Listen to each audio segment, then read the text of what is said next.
Di tengah hiruk-pikuk kota Medan yang penuh misteri, warga diguncang oleh penemuan mengerikan. Daging manusia yang dijual secara diam-diam di warung-warung makan populer sebagai rendang atau gulai biasa. Raja Sihombing, seorang wartawan muda dari koran lokal Medan Tribune, memulai investigasi setelah menerima tip anonim yang membawanya ke warung Mak Gondut di pinggiran kota. Apa yang ia temukan bukan sekadar pembunuhan sadis, tapi jaringan perdagangan organ dan daging manusia yang brutal, melibatkan pabrik pengolahan tersembunyi milik PT Surya Protein Indo. Di balik fasad dermawan dan pahlawan rakyat, Dr. Isna Boru Manurung, seorang pejabat kesehatan kota yang dielu-elukan karena sumbangan medisnya, ternyata menjadi dalang kejahatan ini. Dengan bantuan ajudannya Bagas Nainggolan dan perwakilan asing Joni Surbakti, Isna menjalankan proyek gelap Meat of Tomorrow, MOT. Mengolah tubuh manusia, dari korban hilang, tahanan, hingga anak jalanan, menjadi protein sintetis untuk diekspor dan dijual lokal. Cerita ini penuh ketegangan investigasi ala detektif, dengan adegan kejam seperti pemotongan tubuh hidup-hidup, pengkhianatan militer, dan pengejaran brutal di malam gelap Medan. Sore itu, udara di pinggiran Medan terasa lembab dan berat seperti napas kota yang sedang menahan rahasia busuk. Hujan baru saja reda, meninggalkan genangan air keruh di jalan tanah becek yang licin, penuh lumpur merah khas tanah Sumatera Utara. Dari kejauhan, lampu papan nama warung Mak Gondut, bertuliskan rendang asli Batak. Daging segar berkelap-kelip tak stabil, seolah ikut menyembunyikan kegelapan di balik cahaya kuning kusamnya.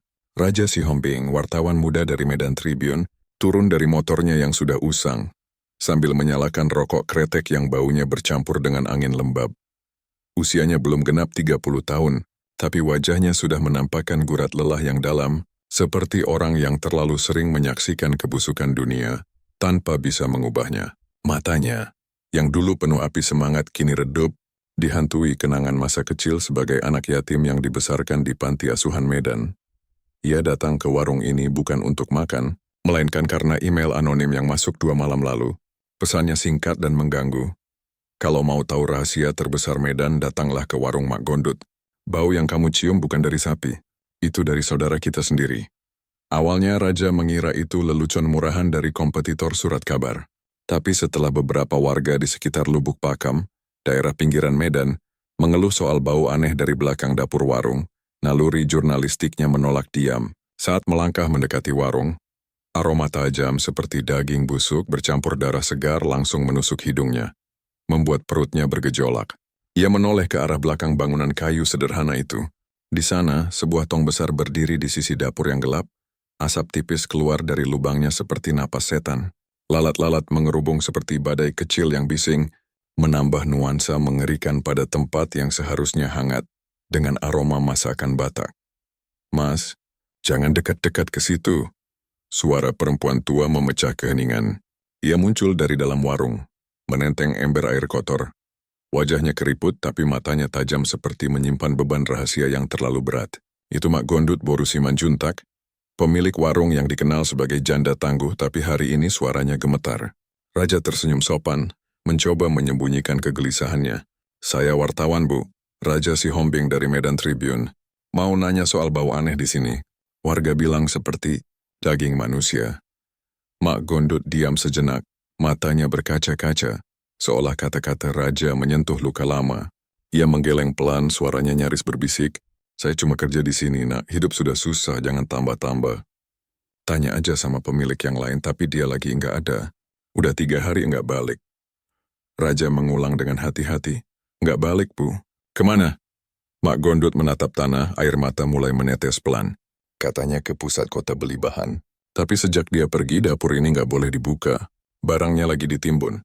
Nak, saya punya anak kecil di rumah. Kalau ini terbongkar, apa yang akan mereka makan? Saya cuma ingin hidup tenang. Seperti dulu waktu suami masih ada. Dia mati karena kerja keras, tapi sekarang ini lebih buruk dari mati." Dialog itu mengaduk perasaan Raja.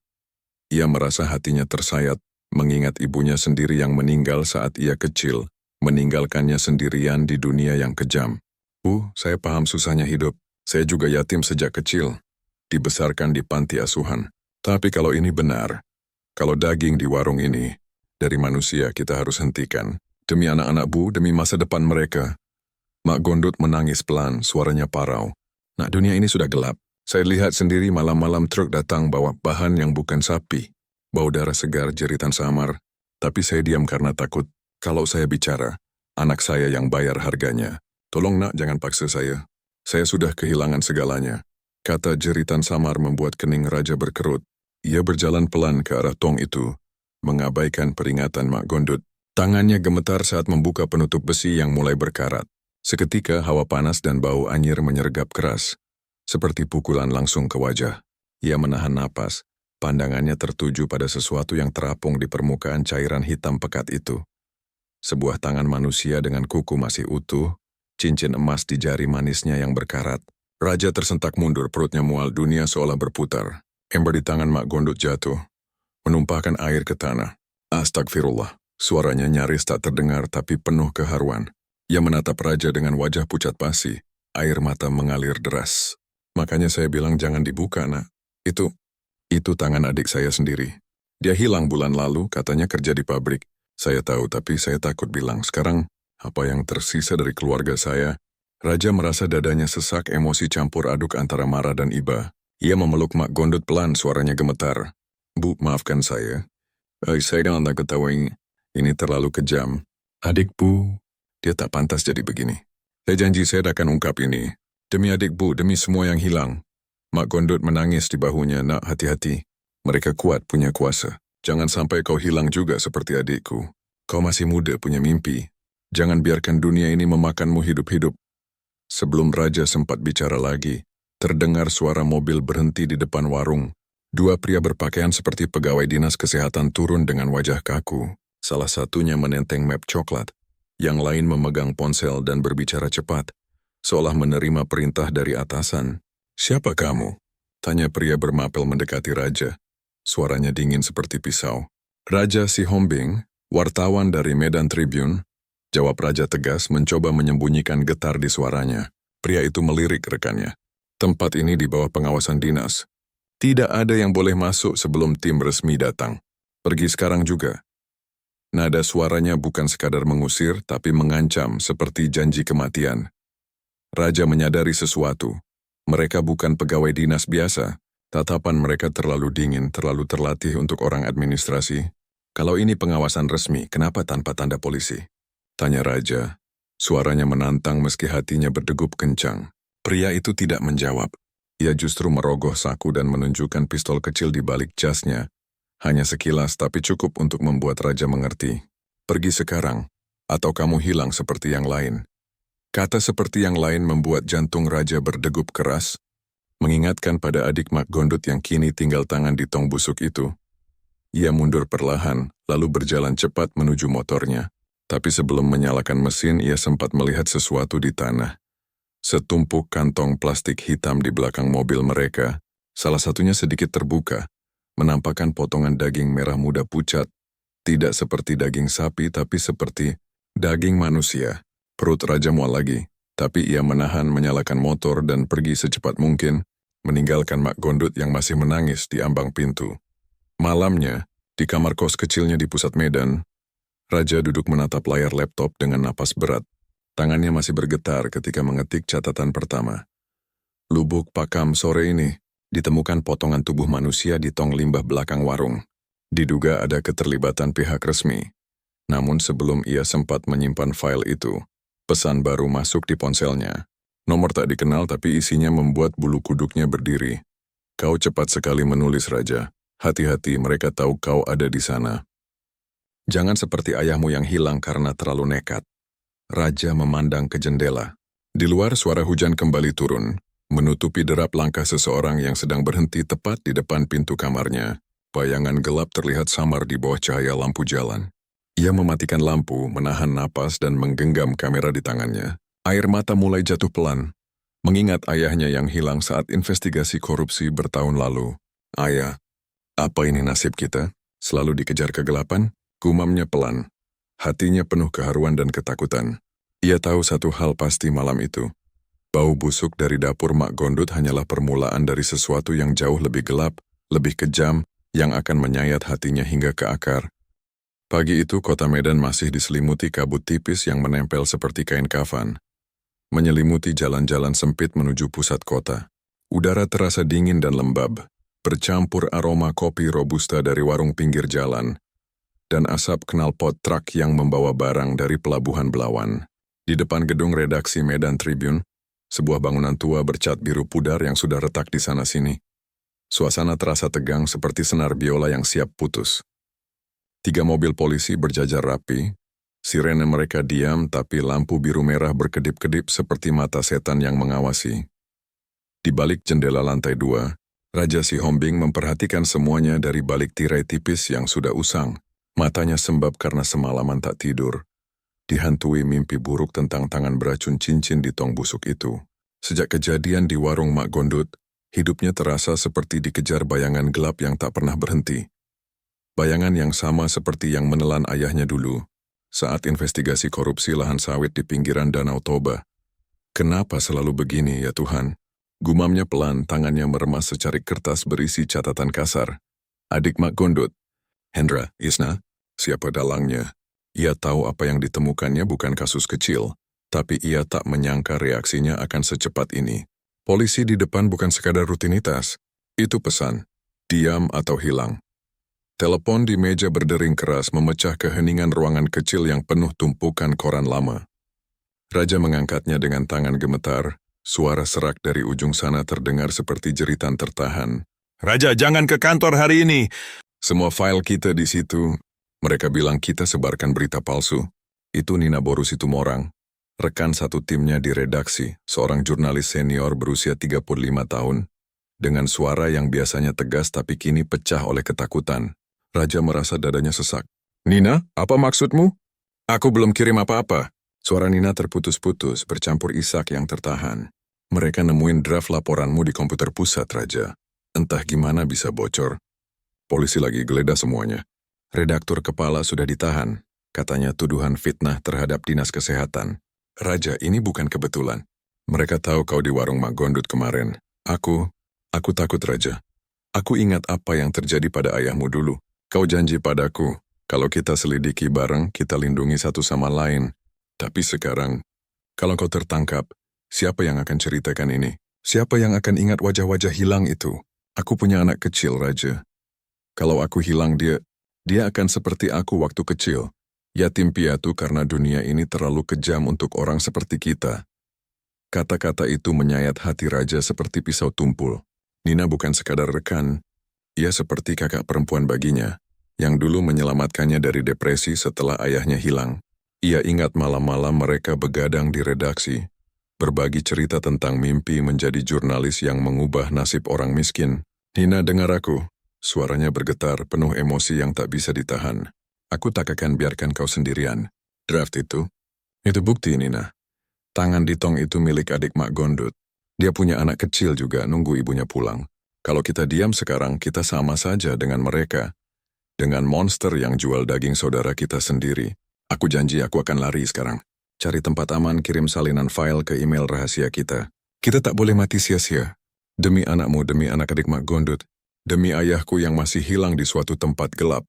Nina menangis pelan di ujung telepon. Suaranya parau seperti daun kering yang remuk. Raja, engkau seperti adikku sendiri. Jangan mati, ya. Dunia ini sudah ambil terlalu banyak dari kita. Kalau engkau hilang, aku tak tahu bisa bertahan lagi. Pergi sekarang, nak. Jangan ke rumah, jangan ke kantor. Mereka nyari kamu. Dan maafkan aku kalau aku tak cukup berani. Sambungan terputus meninggalkan Raja dengan hati yang hancur.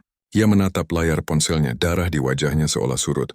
Air mata jatuh pelan, membasahi catatan di mejanya. Maafkan aku, Nina, maafkan ayah. Aku tak akan berhenti, bisiknya, sebelum melangkah cepat keluar dari ruangan, menuruni tangga belakang, lalu menyelinap ke gang sempit di sisi gedung. Suara sirene polisi terdengar makin dekat, bercampur dengan gemuruh mesin kendaraan yang memenuhi udara pagi itu. Raja berlari tanpa arah, napasnya tersengal tapi pikirannya tajam. Ia harus bertahan untuk Nina, untuk Mak Gondut, untuk semua yang hilang. Beberapa jam kemudian Raja duduk di sebuah warung kopi kecil di pinggiran Medan, mengenakan jaket lusuh dan topi hitam untuk menyamarkan wajahnya yang pucat. Ia memandangi secangkir kopi hitam yang sudah dingin, sambil memutar ulang potongan rekaman video yang ia ambil semalam. Tong besar, tangan manusia dengan cincin berkarat, dan wajah dua pria misterius di depan warung. Setiap kali melihatnya perutnya bergejolak, tapi matanya penuh amarah. Amarah yang lahir dari luka lama. Suara kursi bergeser di hadapannya membuatnya menoleh cepat. Tangan meraih pisau lipat di saku. Seorang pria berjaket coklat duduk tanpa izin. Tubuhnya tegap, kulitnya legam, rambutnya cepak seperti mantan tentara. Raja Sihombing. Tanyanya dengan suara rendah, tapi penuh kehangatan yang tak terduga. Raja menegang. Siapa kau? Pria itu menyodorkan kartu identitas bertuliskan Letnan 2 Arif Sialoho, POM TNI. Aku dengar kau menyelidiki kasus daging. Manusia di Lubuk Pakam, katanya sambil menatap lurus ke mata Raja. Tatapannya penuh empati yang membuat Raja sedikit melunak. Kasus itu bukan urusanmu, dengus Raja. Meski suaranya tak sekeras yang ia inginkan. Arif mencondongkan badan, suaranya pelan tapi berat. Kalau bukan urusanku, kenapa kau datang mencariku? Raja diam, kata-kata itu membuatnya waspada tapi juga penasaran. Sisi lain maksudmu? Arif menatap sekeliling dulu sebelum menjawab. Suaranya bergetar sedikit. Beberapa minggu terakhir ada 4 anggota TNI hilang. Semua ditugaskan di rumah potong hewan milik PT Surya Protein Indo. Perusahaan itu yang memasok daging ke warung Mak Gondut. 4 orang hilang, Raja. Prajurit-prajurit yang seperti saudaraku sendiri. Mereka punya istri, anak, mimpi pulang ke kampung di Samosir. Aku lihat wajah mereka setiap malam tertawa di barak, janji bawa oleh-oleh untuk keluarga. Dan sekarang, hilang seperti ditelan bumi. Kau satu-satunya saksi sipil yang sempat melihat tempat itu sebelum disterilkan.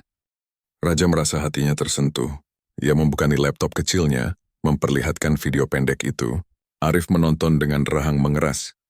Matanya berkaca-kaca saat layar menampilkan tangan manusia di dalam tong. Pria itu mengepalkan tinjunya, suaranya pecah. Jadi benar, mereka udah mulai pakai tubuh manusia. 4 prajuritku, mereka pasti jadi bahan di sana. Raja, aku tak bisa tidur lagi. Setiap malam aku dengar suara mereka, jerit, "Bang, tolong aku." Tapi aku telat. Aku gagal lindungi mereka. Kalau kau tak bantu aku tak tahu bisa bertahan. Ini bukan soal tugas lagi, ini soal jiwa. Kau punya keluarga. Siapa yang kau lindungi dengan cerita ini? Raja menelan ludah, air mata mulai menggenang. Aku yatim, Letnan. Ayahku hilang karena selidiki korupsi seperti ini. Ibu meninggal saat lahiran adik yang tak selamat. Aku cuma punya pekerjaan ini. Dan Nina, rekan yang seperti keluarga. Tapi kalau kita diam, kita sama saja dengan pembunuh itu. Aku tak mau mati sia-sia seperti ayah. Arif meraih bahu Raja, tatapannya penuh keharuan. Kita sama, Raja. Aku juga kehilangan adik di misi Aceh dulu. Jeritannya masih menghantuiku. Mari kita hentikan ini bareng. Demi mereka yang hilang, demi kita yang tersisa. Ngau percaya padaku? Raja mengangguk pelan. Ikatan tak terucap terbentuk di antara mereka, 2 orang yang ditempa luka sama. Arif tersenyum tipis. Kau nggak akan percaya kalau aku bilang siapa di balik ini. Tapi nanti malam aku bisa nunjukin sesuatu. Jangan bawa siapa-siapa. Jam 9 datang ke jembatan tua di pinggir sungai Delhi. Malam datang cepat, langit tanpa bintang, udara lembab beraroma lumpur dan air keruh. Raja memarkir motornya di bawah pohon besar dekat jembatan. Suara air sungai terdengar deras bercampur serangga malam yang berteriak tanpa henti. Tapi Arif tak datang. Setengah jam menunggu, Raja mulai gelisah. Ia menyalakan rokok, berjalan pelan ke tengah jembatan. Dari arah sungai, samar-samar terlihat cahaya lampu senter yang bergerak pelan. Arif, panggilnya, suaranya bergema hampa. Tak ada jawaban. Tiba-tiba sesuatu mengambang di tepian sungai. Tubuh manusia tersangkut di ranting pohon. Raja berlari mendekat, berusaha menyorot dengan ponselnya.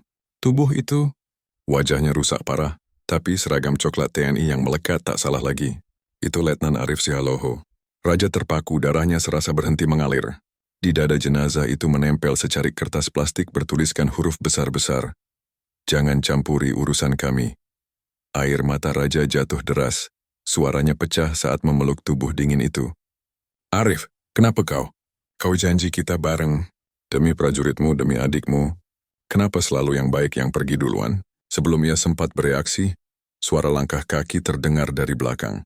Raja menoleh cepat, tapi cahaya lampu senter langsung menyorot ke wajahnya. Menyilaukan mata, 2 pria berpakaian seragam dinas muncul. Salah satunya wajah yang dikenali dari warung. Kau lagi di tempat yang salah, Raja, kata pria itu datar. Aku sudah bilang pergi. Raja berlari ke arah hutan kecil di sisi sungai. Suara tembakan meledak di udara. Peluru menghantam pepohonan di sekitarnya. Ia menunduk berlari tanpa arah di tengah gelap, hanya ditemani napasnya yang terengah dan suara jantung yang berdebar kencang, dan tangis batin atas sahabat baru yang baru saja hilang. Setelah berlari hampir 10 menit, ia akhirnya sampai di jalan kecil menuju perkampungan. Nafasnya tersengal, tubuhnya gemetar, tapi ia masih menggenggam erat ponselnya, satu-satunya alat bukti yang kini ia miliki. Pagi harinya, kabar penemuan mayat di Sungai Deli menyebar cepat, tapi laporan resmi menyebut bahwa korban hanyalah warga mabuk yang terpeleset dan tenggelam. Tak ada satu pun media yang berani menyebut nama Letnan Arif Sihaloho. Raja duduk di kamar kosnya, menatap foto Arif yang tersimpan di galeri. Foto yang baru saja ia ambil di warung kopi. "Kau percaya aku, Arif? Sekarang giliranku buat kau." Bisiknya, air mata jatuh lagi. Ia tahu sejak detik itu, garis antara kebenaran dan kematian semakin tipis.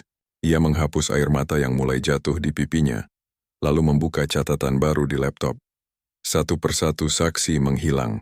Kasus ini dikendalikan dari dalam institusi sendiri. Aku harus tahu siapa yang memberi izin operasi rumah potong itu. Ia menatap layar lama lalu mengetik kalimat terakhir. Suaranya bergetar. Semua ini pasti ada hubungannya dengan Dr. Isna Boru Manurung. Pagi itu, matahari baru muncul di balik bukit-bukit hijau yang mengelilingi Medan. Cahayanya lembut tapi menusuk seperti jarum yang mengingatkan pada luka lama. Dr. Isna Boru Manurung berdiri di balkon rumah dinasnya yang megah.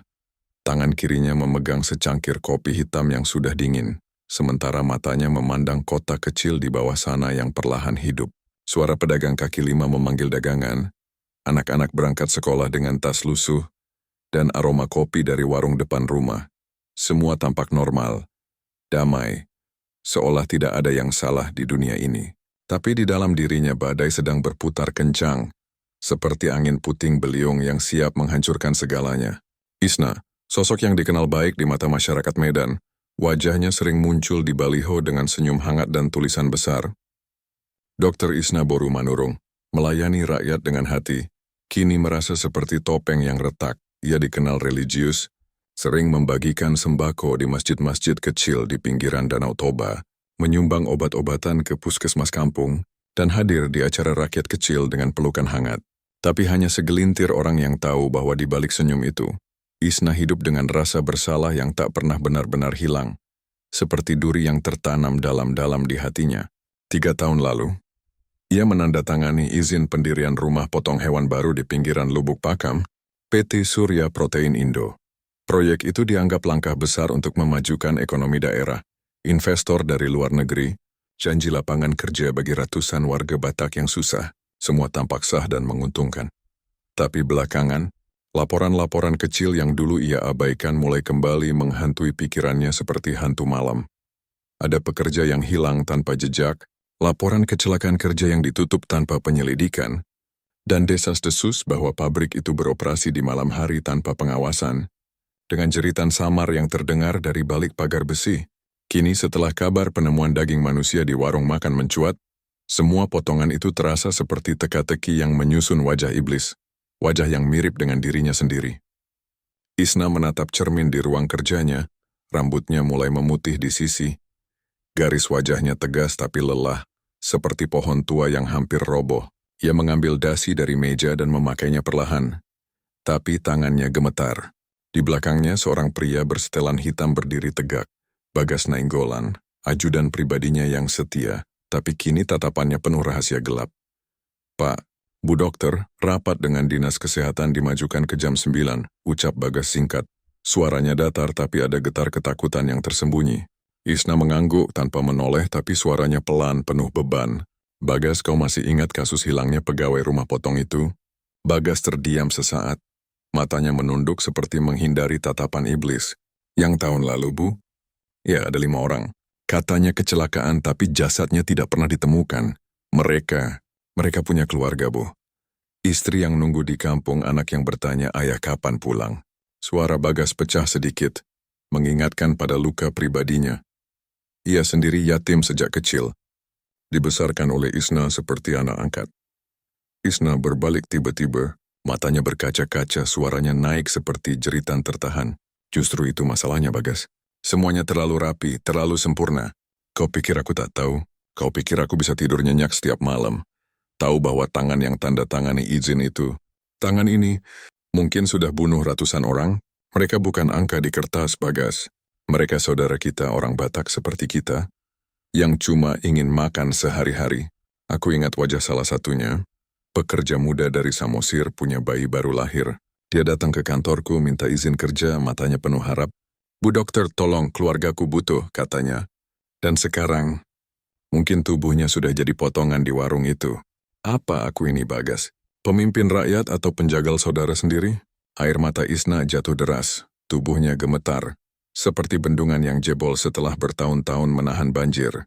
Bagas mendekat, tangannya menyentuh bahu Isna pelan, suaranya parau penuh keharuan.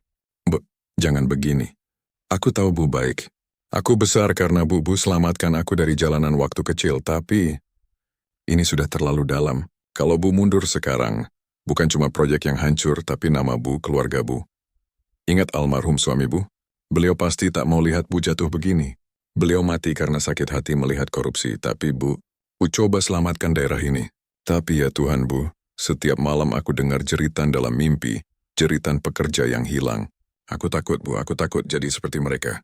Tolong Bu, katakan ini akan berakhir. Katakan aku tak salah ikut Bu. Isna memeluk Bagas tiba-tiba. Isaknya tertahan tapi menyayat. Seperti tangis seorang ibu yang kehilangan anak. Bagas, anakku, maafkan aku. Aku pikir ini untuk kebaikan, lapangan kerja, obat murah, sekolah gratis. Tapi sekarang, aku lihat darah di tanganku setiap hari. Almarhum suamiku. Dia bilang dulu, Isna, jangan pernah jual jiwa untuk kuasa. Dia mati dengan hati hancur karena korupsi dan sekarang aku lebih buruk dari itu. Aku jual tubuh rakyat untuk uang asing. Kalau dia hidup, dia akan benci aku, Bagas. Aku tak pantas jadi ibu angkatmu. Pergi saja, selamatkan dirimu sebelum terlambat. Bagas menangis di pelukannya, suaranya pecah. Tidak, Bu. Aku tak akan tinggalkan Bu. Kita bareng dari nol, dari kampung miskin. Tapi tolong, hentikan ini sebelum lebih banyak yang mati. Demi Tuhan, Bu. Demi jiwa kita. Di ruang rapat balai kota, suasana lebih kaku dari biasanya. Seperti ruang eksekusi yang menunggu korban. Beberapa pejabat duduk di kursi panjang dengan tumpukan berkas di depan mereka. Wajah-wajah mereka pucat seperti mayat hidup. Di ujung meja, Isna membuka rapat dengan suara tenang namun tajam, meski hatinya bergejolak. Teman-teman, kita semua sudah tahu berita yang beredar soal warung Mak Gondut. Media mulai mencium kasus itu. Aku ingin semua pihak berhati-hati. Jangan sampai ada data keluar sebelum diverifikasi. Seorang pejabat muda dari Dinas Pertanian mengangkat tangan, suaranya gemetar. Tapi, Bu Dokter, hasil laboratorium sudah keluar. Daging dari warung itu memang bukan daging sapi. Ada kandungan DNA manusia, DNA dari orang-orang hilang yang kita abaikan. Kukup, potong Isna cepat. Suaranya meninggi seperti jeritan, membuat ruangan hening seketika. Ia menarik napas panjang, matanya menatap semua orang satu persatu. Penuh amarah dan air mata yang tertahan. Kita belum bisa simpulkan apapun sebelum ada bukti jelas. Jangan mainkan isu ini. Aku tak mau daerah kita jadi bahan gosip nasional. Jadi tempat di mana anak-anak kita takut makan karena takut itu daging saudaranya sendiri. Kau tahu berapa banyak keluarga yang bergantung pada proyek ini? Kau tahu sakitnya lihat anak kecil kelaparan di kampung-kampung. Tapi ya Tuhan, kalau ini benar, kalau daging itu dari manusia, maka aku yang bertanggung jawab. Aku yang tanda tangani, aku yang bunuh mereka. Suaranya pecah, air mata jatuh di meja membuat pejabat lain terdiam. Hati mereka tersayat oleh keharuan seorang pemimpin yang runtuh. Setelah rapat usai, Isna berjalan keluar dengan langkah cepat, tapi sebelum ia sempat masuk mobil, seseorang menghampirinya. Seorang pria berjas hitam, berpenampilan rapi dengan logat asing namun fasih berbahasa Indonesia. Joni Surbakti, perwakilan investor dari luar. Bu Dokter Isna, saya Joni dari perusahaan pusat. Kita perlu bicara sebentar. Isna mengenalnya, tatapannya tajam seperti pisau. Tidak di sini, Joni. Kantorku bukan tempat untuk obrolan kotor seperti ini. Joni tersenyum kecil. Suaranya santai tapi menusuk. Oh, jangan sebut kotor, Bu. Kita bicara bisnis. Lagi pula, saya dengar Anda mulai resah. Mulai ingat wajah-wajah yang hilang itu. Isna berhenti, tatapannya tajam. Suaranya bergetar amarah. Kau tahu banyak. Kau tahu betapa aku tak bisa tidur, Joni. Setiap malam aku lihat mimpi, tangan-tangan memohon jeritan anak-anak yang tubuhnya kau potong. Kau pikir ini bisnis? Ini pembantaian. Aku pikir kau bantu daerahku, tapi kau jadikan kami monster. Johnny tidak melawan, hanya tersenyum. Kalau Anda lakukan itu, Bu, bukan cuma proyek yang hancur, tapi nama Anda juga. Ingat semua dokumen izin dan transfer dana atas nama Anda. Kalau Anda jatuh, kami hanya penonton. Entourages, Anda. Anak Anda yang kecil itu, apa dia tahu ibunya jual jiwa untuk uang? Kata-kata itu membuat darah Isna naik ke kepala. Air matanya mengalir deras. Jangan sentuh anakku. Dia satu-satunya yang tersisa setelah suamiku mati. Kau tahu sakitnya kehilangan Johnny? Kau tahu rasanya peluk anak sambil tahu tanganmu berlumur darah? Aku benci diriku sendiri. Malamnya Isna duduk sendirian di ruang kerja. Map-map tebal berisi laporan produksi Surya Protein Indo terbuka. Ia membaca satu persatu hingga menemukan dokumen bertanda Project MOT Meat of Tomorrow, bahan baku human-based tissue, confidential. Isna menjatuhkan map itu, dunia seakan berputar. Ya Tuhan, apa yang sudah aku lakukan? Gumamnya, tangisnya meledak seperti banjir. Pikirannya melayang pada masa lalu, ketika ia masih dokter muda idealis. Janji pada suaminya, aku akan selamatkan rakyat, bukan bunuh mereka. Kini, namanya terikat pada proyek yang gunakan tubuh manusia sebagai bahan pangan. Ia menutup wajah dengan kedua tangan, isaknya menyayat. Aku ini apa? Pemimpin atau penjagal? Suamiku, maafkan aku sudah hilang jalan. Ketukan pelan di pintu membuyarkan pikirannya. Bagas masuk dengan wajah tegang. Bu, ada seseorang di luar, katanya wartawan, namanya Raja Sihombing. Dia minta waktu 5 menit saja. Nama itu terdengar familiar. Isna menatap Bagas tajam.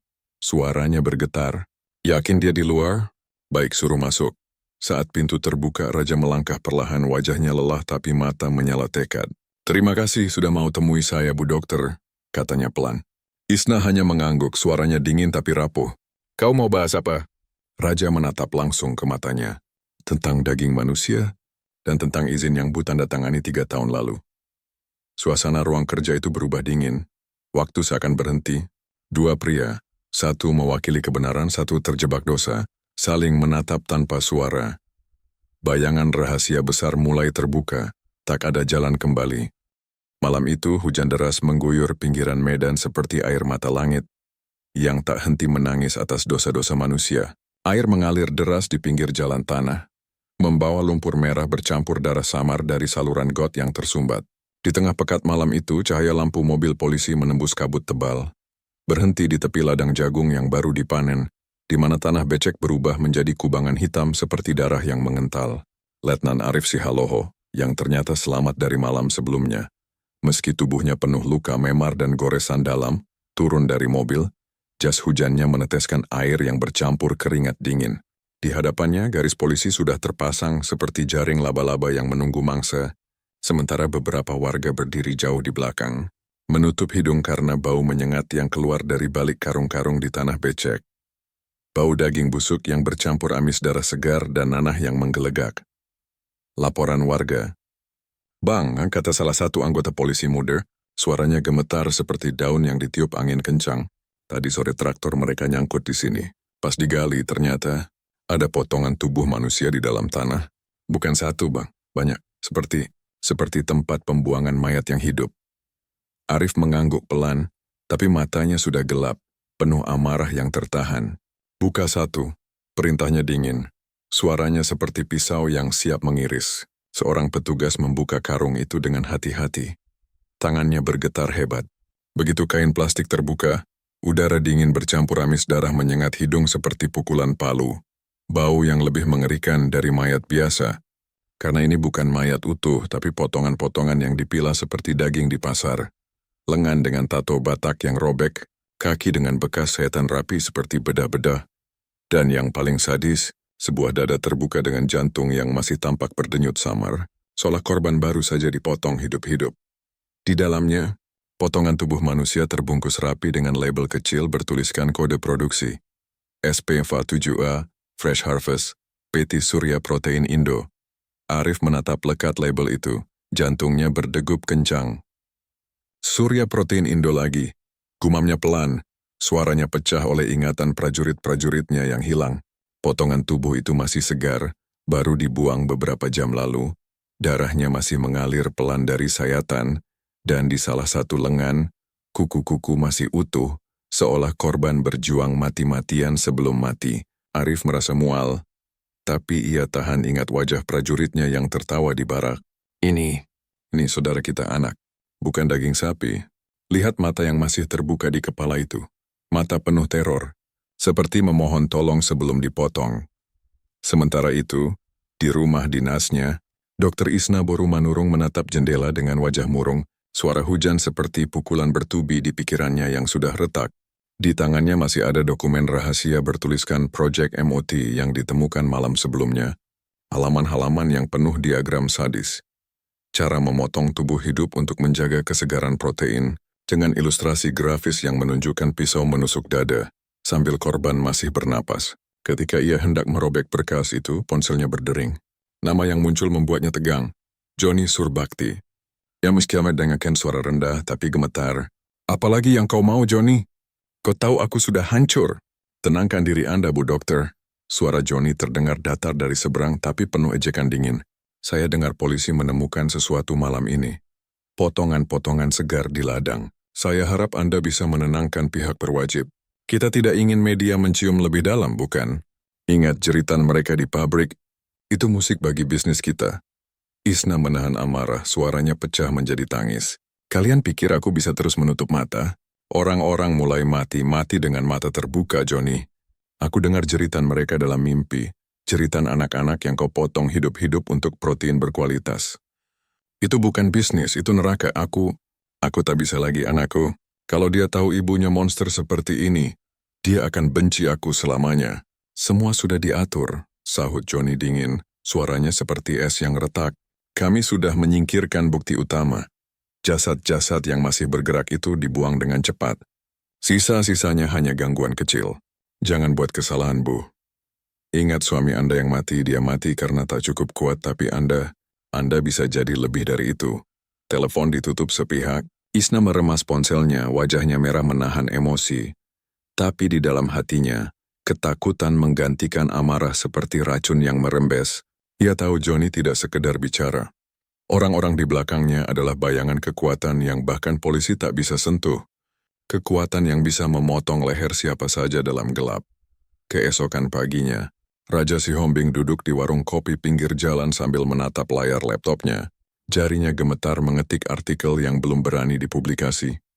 Misteri daging Medan, antara perut dan nyawa. Ia tahu begitu artikel itu naik, akan ada banyak pihak yang mencoba membungkamnya.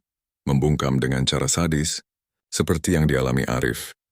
Pikirannya masih terngiang pertemuan semalam dengan Arif yang ternyata selamat, tapi luka parah di tubuhnya membuat Raja iba.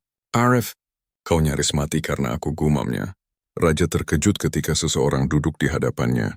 Letnan Arif Sihaloho menatapnya dengan wajah serius, meski matanya masih merah karena luka. Kau wartawan yang kemarin, kan, Raja? Raja mengangguk pelan, suaranya bergetar. Benar, Letnan. Ada kabar baru? Kau selamat. Aku pikir kau sudah. Arif membuka map dan menaruh foto di meja, suaranya parau penuh keharuan. Kami temukan ini di ladang dekat pabrik. Lihat label di tubuhnya. Potongan dada dengan jantung yang masih berdenyut samar, seperti korban dipotong saat masih hidup. Sp47A. Itu kode produksi dari pabrik Surya Protein Indo. Raja menatap foto itu dan tubuhnya menegang, mual naik ke tenggorokan. Foto menunjukkan potongan tubuh dengan sayatan rapi, darah mengalir, dan mata korban yang terbuka lebar penuh teror. Ya Tuhan, ini nyata. Mereka potong hidup-hidup. Letnan, ini bukan pabrik, ini kamar penyiksaan. Arif menatapnya lama, air mata mulai jatuh. Benar, Raja. Dan kau tahu siapa yang tanda tangani izin operasional pabrik itu? Dr. Isna Borumanurung. Aku belum bisa tuduh siapapun, tapi aku tahu pabrik itu bukan tempat pemotongan hewan biasa. Ada sesuatu di sana. Jeritan yang tak pernah berhenti. Aku butuh bantuanmu, Raja. Kau punya sumber dari dalam. Wartawan sepertimu pasti punya kontak di pabrik itu. Aku ingin tahu siapa yang masih hidup di dalam sana, atau siapa yang masih berjuang sebelum dipotong. Raja teringat sesuatu, suaranya pecah. Aku tahu satu orang, Letnan. Seorang perempuan bernama Sari Borusitanggang, karyawan bagian administrasi Surya Protein Indo. Dia pernah hubungi aku lewat email anonim 2 minggu lalu. Kami tidak potong sapi, kami potong manusia. Tolong selamatkan aku. Jeritanku tak didengar. Tapi kalau kita mendatangi pabrik itu, kita mungkin tidak akan pulang hidup-hidup. Arif, kau sudah nyaris mati. Kenapa kau terus? Demi apa? Arif memegang tangan Raja. Tatapannya penuh keharuan. Demi prajuritku yang hilang, Raja. Demi adikku yang mati di Aceh, demi semua yang tak punya suara. Kau juga kan? Demi ayahmu yang hilang. Kita tak boleh berhenti atau kita sama saja dengan monster itu. Malam harinya, mereka berdua diam-diam menuju pabrik Surya Protein Indo. Udara dingin, kabut tebal, dan suara jangkrik mengiringi langkah mereka seperti nyanyian kematian. Dari jauh pabrik itu berdiri seperti raksasa sunyi. Lampu-lampu redup, pagar tinggi berduri, dan suara mesin samar dari dalam. Suara gergaji listrik yang bergema seperti jeritan. Arif memberi isyarat dengan senter kecil. Mereka menyelinap lewat pintu belakang yang jarang digunakan. Tapi begitu masuk, bau anyir langsung menyerang hidung seperti racun. Bau darah segar, nanah, dan daging membusuk yang licin di lantai. Dengan genangan merah yang masih hangat, Raja menutup hidung, menahan mual yang naik ke tenggorokan. Ini bukan pabrik daging sapi, bisiknya, suaranya gemetar. Arif menyorot ke arah deretan lemari pendingin besar. Di salah satunya ada tulisan Batch 11, Processed Meat Ready for Distribution. Ia membuka lemari itu perlahan, dan keduanya membeku seperti mayat.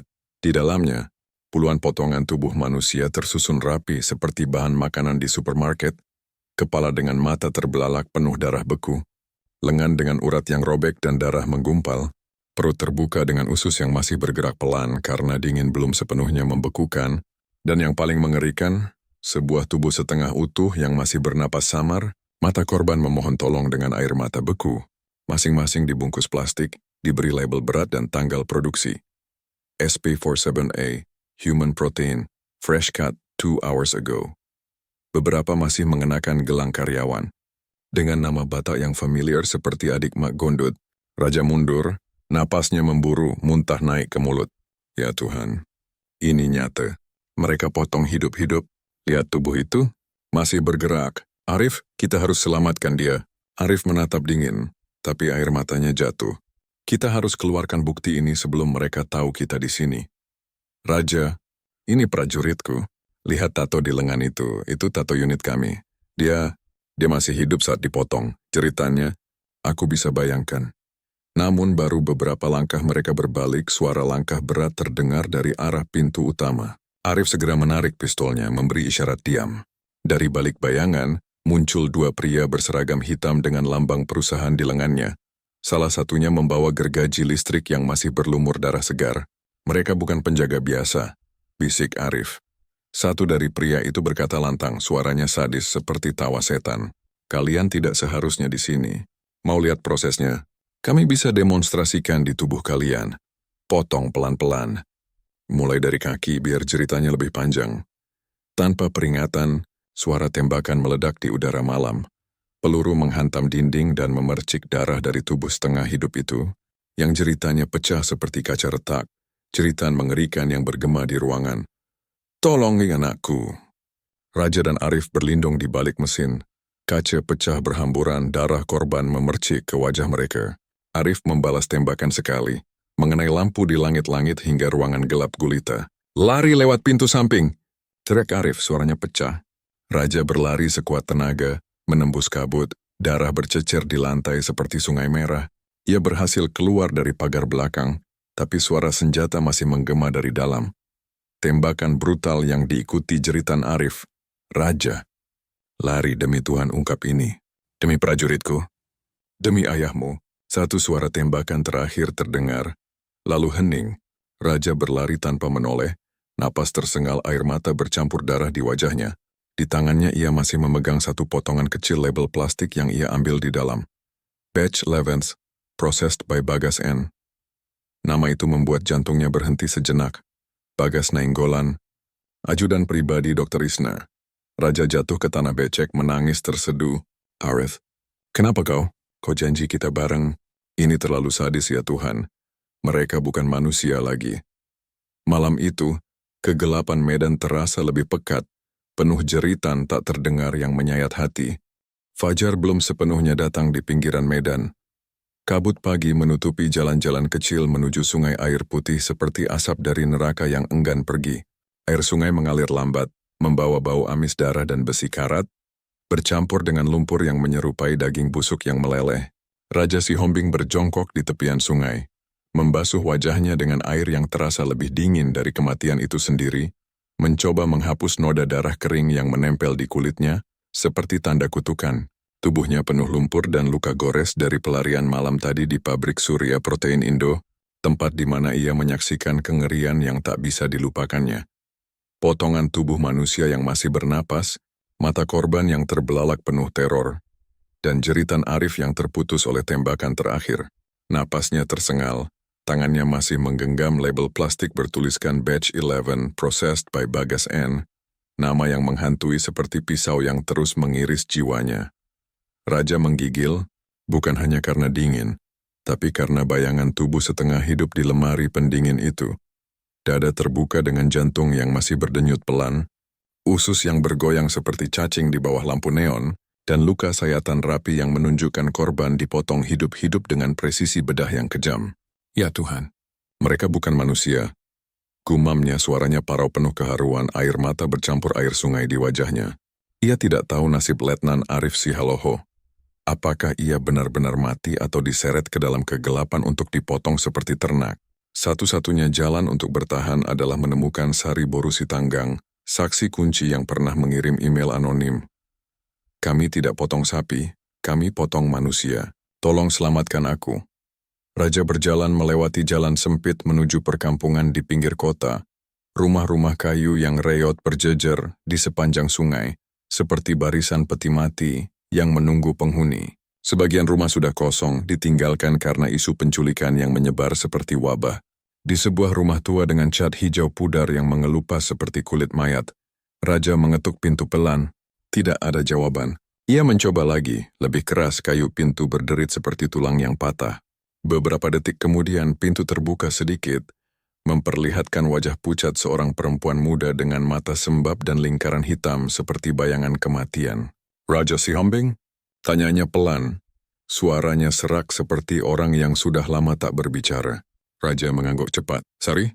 Perempuan itu, Sari Boru Sitanggang, membuka pintu sepenuhnya, memperlihatkan tubuhnya yang kurus seperti kerangka hidup, tangan penuh bekas sayatan halus yang rapi, seperti tanda eksperimen yang kejam. Masuk cepat, bisiknya, matanya penuh ketakutan. Mereka mungkin mengikutimu. Begitu pintu tertutup, Sari menutup semua jendela dengan kain lusuh dan memadamkan lampu, meninggalkan ruangan dalam kegelapan yang hanya diterangi cahaya redup lilin. Rumah itu sunyi, hanya suara napas mereka yang terdengar, bercampur dengan aroma darah kering yang entah dari mana. Raja menatapnya lekat, suaranya pelan tapi tegas. Kau yang kirim pesan itu kan? Tentang pabrik, tentang potongan manusia. Sari menunduk, tangannya gemetar, air mata menetes ke lantai kayu yang retak. Iya, aku yang menulisnya, katanya. Suaranya pecah seperti kaca yang retak. Ceritakan semuanya, Sari. Desak Raja, suaranya penuh keharuan tapi mendesak. Siapa yang menjalankan pabrik itu sebenarnya? Sari menarik napas panjang. Matanya mulai berkaca-kaca, tubuhnya bergetar hebat. Aku dulu staf administrasi bagian data produksi di Surya Protein Indo. Awalnya aku pikir itu cuma pabrik daging sapi biasa. Tapi beberapa bulan lalu kami mulai terima pasokan khusus. Kontainer yang dikirim malam hari tanpa tanda dijaga orang bersenjata. Kami dilarang membuka, tapi satu malam aku melanggar. Matanya membelalak, wajahnya pucat seperti mayat. Aku lihat sendiri, tubuh manusia di dalamnya. Masih segar, masih berdarah. Beberapa masih bernapas dengan mata memohon tolong. Ada anak kecil, Raja. Anak kecil yang perutnya disobek, ususnya ditarik keluar seperti tali tapi masih hidup merintih, tolong bibi. Aku tak mau mati. Mereka menyebutnya bahan baku protein manusia. Aku muntah di sana tapi penjaga ketahuan. Mereka potong jari kecilku sebagai peringatan. Sari mengangkat tangan kanannya, menunjukkan bekas luka mengerikan di mana jari kelingkingnya hilang. Dagingnya masih merah dan bernanah, tanda pemotongan kasar dengan pisau tumpul. Raja menahan napas, perutnya mual, tapi ia memaksa diri mendengar. Siapa yang memerintah ini, Sari? Siapa? Sari memejamkan mata. Air mata mengalir deras, suaranya bergetar penuh teror. Aku dengar nama Joni Surbakti sering disebut dalam rapat. Dia orang asing tapi bicaranya seperti tahu segalanya. Tapi yang menandatangani semua dokumen resmi, Dr. Isna Boru Manurung, dan yang mengurus logistik di lapangan, Bagas Nainggolan. Raja membeku nama Bagas sesuai dengan label di tangannya. Bagas bisiknya suaranya penuh kebencian. Dia orang kepercayaan Isna. Sari menatapnya dengan ketakutan yang mengerikan. Suaranya nyaris tak terdengar. Mereka bukan cuma jual daging manusia, Raja. Mereka teliti kandungan protein, lemak, dan daya tahan daging itu terhadap suhu. Aku dengar dari teknisi, mereka bikin human-based protein substitute, daging sintetis dari tubuh manusia. Ada ruang khusus di pabrik, ruang operasi bawah tanah. Di sana mereka potong orang hidup-hidup, Raja. Aku lihat sendiri malam itu seorang pria, mungkin prajurit, terikat di meja bedah, matanya ditutup, tapi mulutnya menjerit saat gergaji listrik masuk ke dadanya.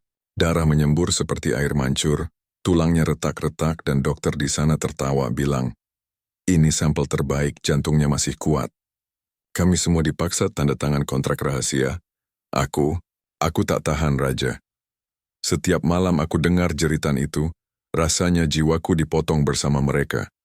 Raja merasa mual, dunia seakan berputar, tapi ia memegang tangan Sari, matanya penuh keharuan. "Sorry, kau sudah berani. Kau selamatkan jiwa mereka dengan cerita ini. Aku tahu kau takut, aku juga. Ayahku hilang karena kasus seperti ini dan sekarang Arif mungkin sudah jadi potongan di sana. Tapi kita harus terus demi anak kecil yang kau lihat, demi semua yang mereka bunuh." Sari menangis terseduh, memeluk Raja tiba-tiba, suaranya pecah. "Aku tak mau mati, Raja. Aku punya adik di Pematang Siantar. Dia cuma 10 tahun, tunggu aku pulang. Kalau aku mati, siapa yang urus dia? Tapi aku tak bisa diam." Aku lihat wajah ibu-ibu yang anaknya hilang. Mereka datang ke pabrik menangis, "Mana anakku?" Tapi penjaga bilang, "Pergi atau kau ikut hilang." Aku benci diriku karena diam selama ini. Raja memeluknya erat, air matanya jatuh. "Kau tak sendiri, Sari, kita bareng. Aku janji, adikmu akan lihat kakaknya pulang. Kita akan hentikan ini, demi semua yang hilang." Namun sebelum ia sempat bicara lagi, suara langkah kaki di luar rumah membuat mereka berdua menoleh serentak. Sari menutup mulutnya, menahan napas, matanya membelalak penuh teror. Raja mematikan senter kecilnya. Dari balik jendela, bayangan dua pria berbadan besar tampak berjalan menyusuri jalan setapak, salah satunya membawa gergaji listrik yang masih berdengung pelan. Dengan noda darah segar menetes dari mata pisaunya. "Mereka penjaga pabrik," bisik Sari, suaranya gemetar. "Mereka mencarimu, dia dan aku. Mereka tahu aku kabur." Raja mengangguk pelan, jantungnya berdegup kencang. "Kau punya jalan keluar belakang?" Sari menunjuk ke dapur, tangannya bergetar hebat. "Lewat gudang, ada lubang di bawah lantai." Mereka bergegas menuju sana, tapi sebelum sempat membuka papan lantai, suara ketukan keras menghantam pintu depan seperti palu yang menghancurkan tulang. "Buka pintu!" "Kami tahu ada orang di dalam," teriak salah satu pria dari luar, suaranya sadis seperti binatang yang lapar darah. "Kau gadis kecil, kau pikir bisa lari setelah lihat meja potong kami? Kami akan potong kakimu dulu, biar kau merangkak pulang ke adikmu." Sari menangis tertahan, tubuhnya gemetar seperti daun kering, air matanya menetes ke lantai. Raja menariknya ke arah gudang, dengan cepat membuka lantai kayu yang menutupi lubang bawah tanah sempit, bau tanah basah dan darah kering menyengat dari dalam. Mereka turun ke dalam, menutupnya kembali dari bawah. Tubuh mereka merayap di terowongan yang licin oleh lumpur dan cairan aneh yang berbau anyir. Dari atas mereka bisa mendengar suara pintu didobrak, kayu patah seperti tulang, perabotan berantakan, dan suara kasar memaki. "Cari sampai ketemu. Gadis itu harus dibawa ke pabrik malam ini juga. Dokter bilang dia harus dipotong hidup-hidup jadi contoh buat yang lain." Sari menggigit bibir hingga berdarah. Air matanya menetes ke lumpur. "Mereka akan potong aku seperti itu, Raja. Seperti anak kecil itu, seperti prajuritmu. Aku tak mau adikku lihat aku jadi potongan daging." Raja memegang tangannya erat, suaranya bergetar tapi tegas. "Kau tak akan mati, Sari. Aku janji kita keluar dari sini. Kita akan ke dermaga, cari tempat aman. Bukti di tangan kita akan hentikan mereka." Beberapa menit yang terasa seperti berjam-jam berlalu. Akhirnya suara langkah itu menjauh. Rumah kembali sunyi. Raja naik perlahan, memastikan keadaan aman, lalu menatap Sari serius. "Kita tidak bisa diam di sini. Kita harus keluar dari kota ini malam ini juga." Kau satu-satunya saksi yang bisa menjatuhkan mereka. Sari mengangguk, masih gemetar, matanya penuh ketakutan tapi ada sedikit api harapan. Aku tahu tempat aman, gudang lama dekat dermaga. Di situ dulu mobil-mobil distribusi berhenti sebelum kapal berangkat, tapi kita harus lewati pos keamanan pabrik. Tidak apa-apa, kata Raja tegas meski hatinya dipenuhi bayangan gergaji berdarah itu. Kita harus ambil risiko. Demi adikmu, demi Arif, demi semua yang mereka potong hidup-hidup. Mereka berdua melangkah keluar ke malam yang gelap, kabut tebal menutupi langkah mereka, tapi suara gergaji listrik yang samar dari kejauhan seperti mengingatkan, kegelapan medan masih lapar, dan darah mereka adalah mangsa berikutnya. Malam menjelang dengan cepat di pelabuhan Medan, angin laut membawa aroma asin yang bercampur amis besi karat dan darah kering yang tercium samar dari dermaga. Langit gelap tanpa bintang, hanya diterangi lampu kuning redup dari kapal-kapal kargo yang bergoyang pelan di ombak liar. Raja Sihombing dan Sari Boru Sitanggang bersembunyi di balik truk tua yang berkarat. Tubuh mereka basah oleh keringat dan lumpur dari pelarian di terowongan bawah tanah. Jantung Raja berdetak kencang, tangannya masih menggenggam label plastik bertuliskan Batch 11, Processed by Bagas N. Bukti yang kini terasa seperti bom waktu. Sari memegang gelang logam kecil di pergelangannya.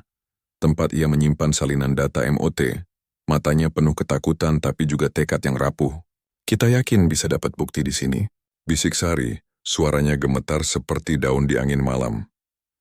Raja mengangguk, matanya menyorot ke arah kontainer abu-abu besar di ujung dermaga, tempat lampu kapal pengangkut menyala bersiap berlayar.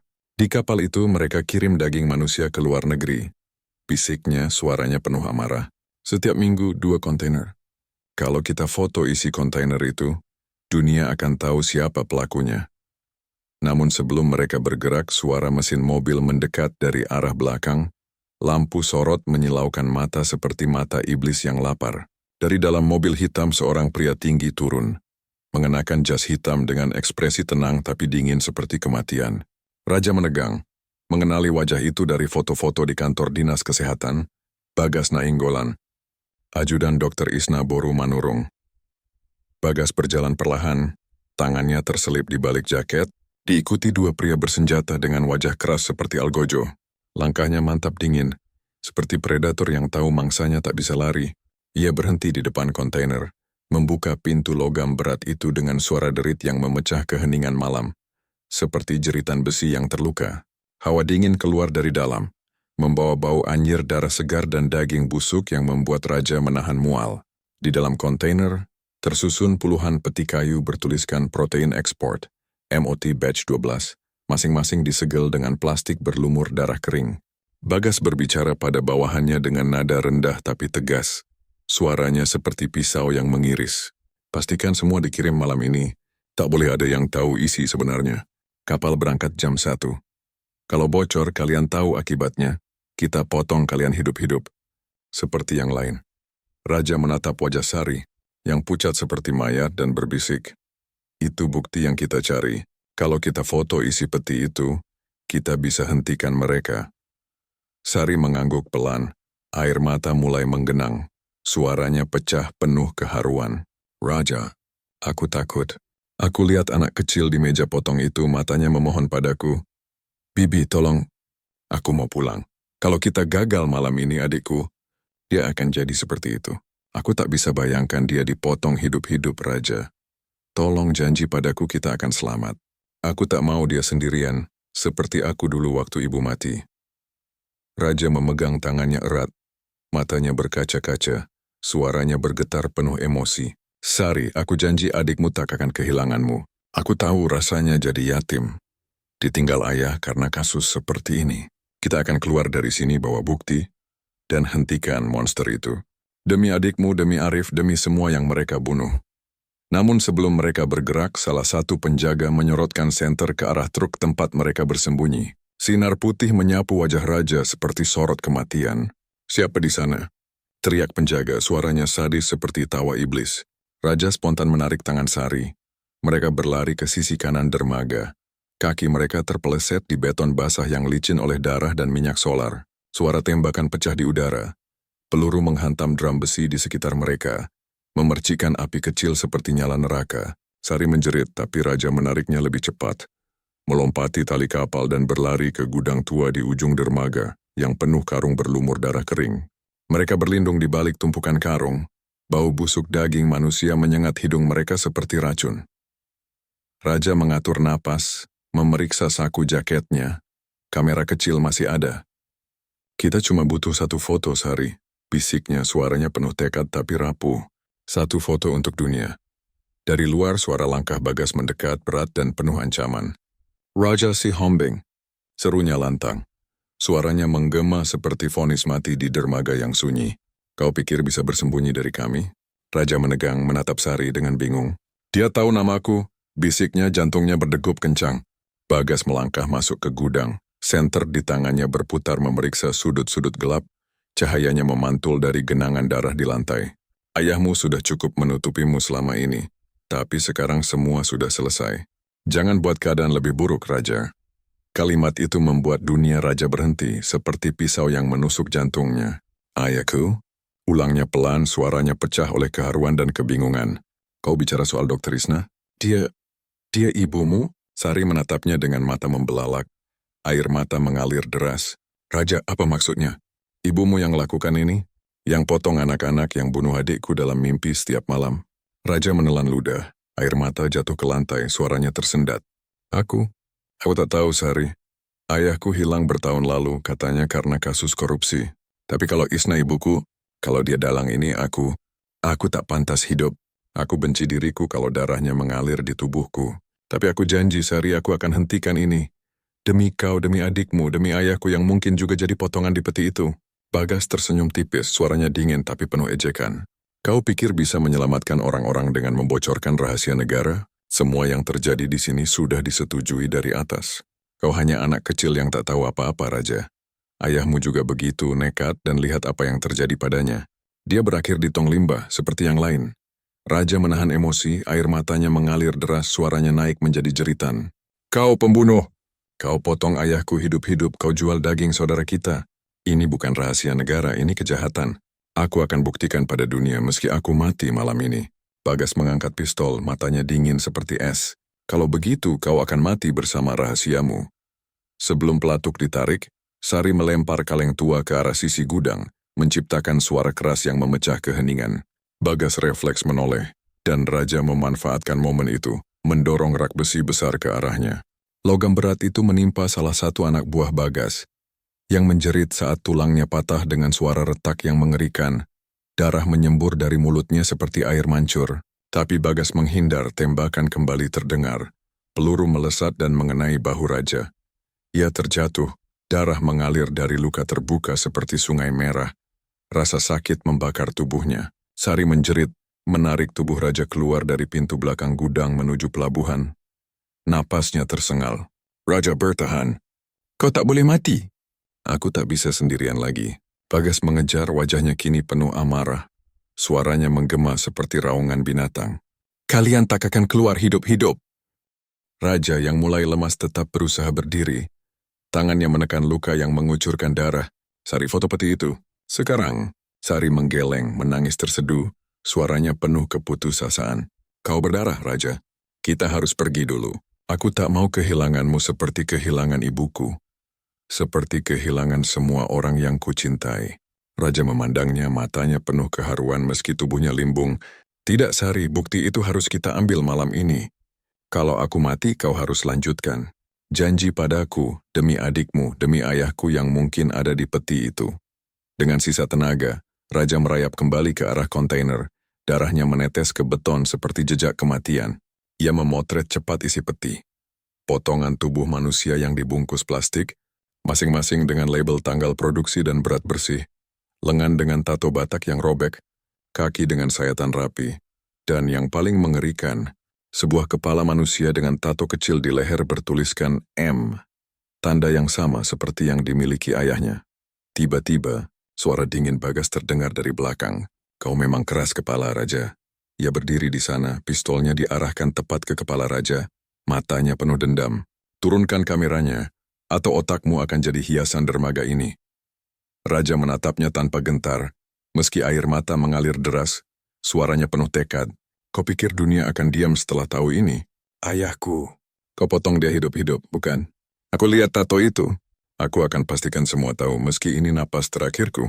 Sebelum Bagas menembak, suara keras memecah udara. Peluru menghantam bahu Bagas dari arah lain. Ia terhuyung, mengaduh kesakitan. Dari balik bayangan kapal muncul sosok yang tak asing. Letnan Arif Sihaloho, tubuhnya berlumur darah dan debu, tapi matanya masih tajam seperti elang. Lepaskan anak itu. Bentak Arif. Suaranya penuh amarah tapi juga keharuan. Raja kau tak sendiri. Aku janji pada prajuritku aku tak akan biarkan lebih banyak darah tumpah. Bagas berusaha bangkit tapi Arif menendang pistolnya hingga terjatuh ke laut. Mereka saling menatap. Dua pria yang pernah berdiri di sisi hukum, kini bertarung di sisi berlawanan. Arif menatap Raja, suaranya pecah. Cepat pergi, Raja! Aku urus dia. Kau bawa bukti itu demi aku, demi prajuritku yang mati dengan jeritan. Jangan sia-siakan pengorbananku. Raja menarik Sari. Air mata mengalir deras, suaranya tersendat. Arif, kau tak boleh mati. Kau satu-satunya yang percaya padaku. Aku janji dunia akan tahu kebenaran ini. Raja dan Sari berlari ke arah kapal. Pertarungan sengit pecah di belakang mereka. Suara tembakan dan benturan logam menggema di dermaga. Sari menoleh sekali. Melihat tubuh Arif berlumuran darah tapi tetap berdiri melawan. Air matanya jatuh tanpa bisa ditahan. Dia seperti kakakku, Raja. Kenapa selalu yang baik yang mati? Raja menggenggam tangannya. Suaranya penuh keharuan. Dia tak mati sia-sia, Sari. Kita akan tuntaskan ini demi dia. Mereka berhasil naik ke kapal menyembunyi diri di ruang mesin. Raja mengeluarkan kartu memori dari kamera dan menyelipkannya ke dalam kalung di lehernya. Kalau aku tak selamat, pastikan dunia lihat foto-foto ini, katanya lirih. Matanya penuh luka batin. Sari menggenggam tangannya erat, air matanya menetes. Kita akan selamat, Raja. Aku janji. Kita akan pulang untuk adikku, untuk ayahmu. Dari kejauhan, suara sirene polisi mulai terdengar. Tapi entah siapa yang datang malam itu. Penyelamat atau algojo yang ingin menghapus mereka berdua. Lampu kapal berkedip 3 kali. Tanda keberangkatan. Kapal perlahan meninggalkan dermaga, membawa Raja dan Sari ke laut lepas. Sementara di belakang mereka, dermaga penuh darah dan api yang membakar sisa gudang. Di tepi dermaga, Bagas dengan luka di bahu dan tatapan penuh dendam. Menatap kapal itu menjauh, suaranya pelan tapi penuh racun. Ini belum selesai, Raja. Ibumu akan temukanmu dan kau akan jadi potongan berikutnya. Kabut tebal menyelimuti pantai timur Sumatera. Seolah laut ikut menangis atas rahasia mengerikan yang tersimpan di dasarnya. Ombak berderu lembut, membawa serpihan kayu dari sekoci yang hancur, jaring sobek yang berlumur darah kering, dan potongan logam berkarat yang masih hangat dari ledakan kapal malam sebelumnya.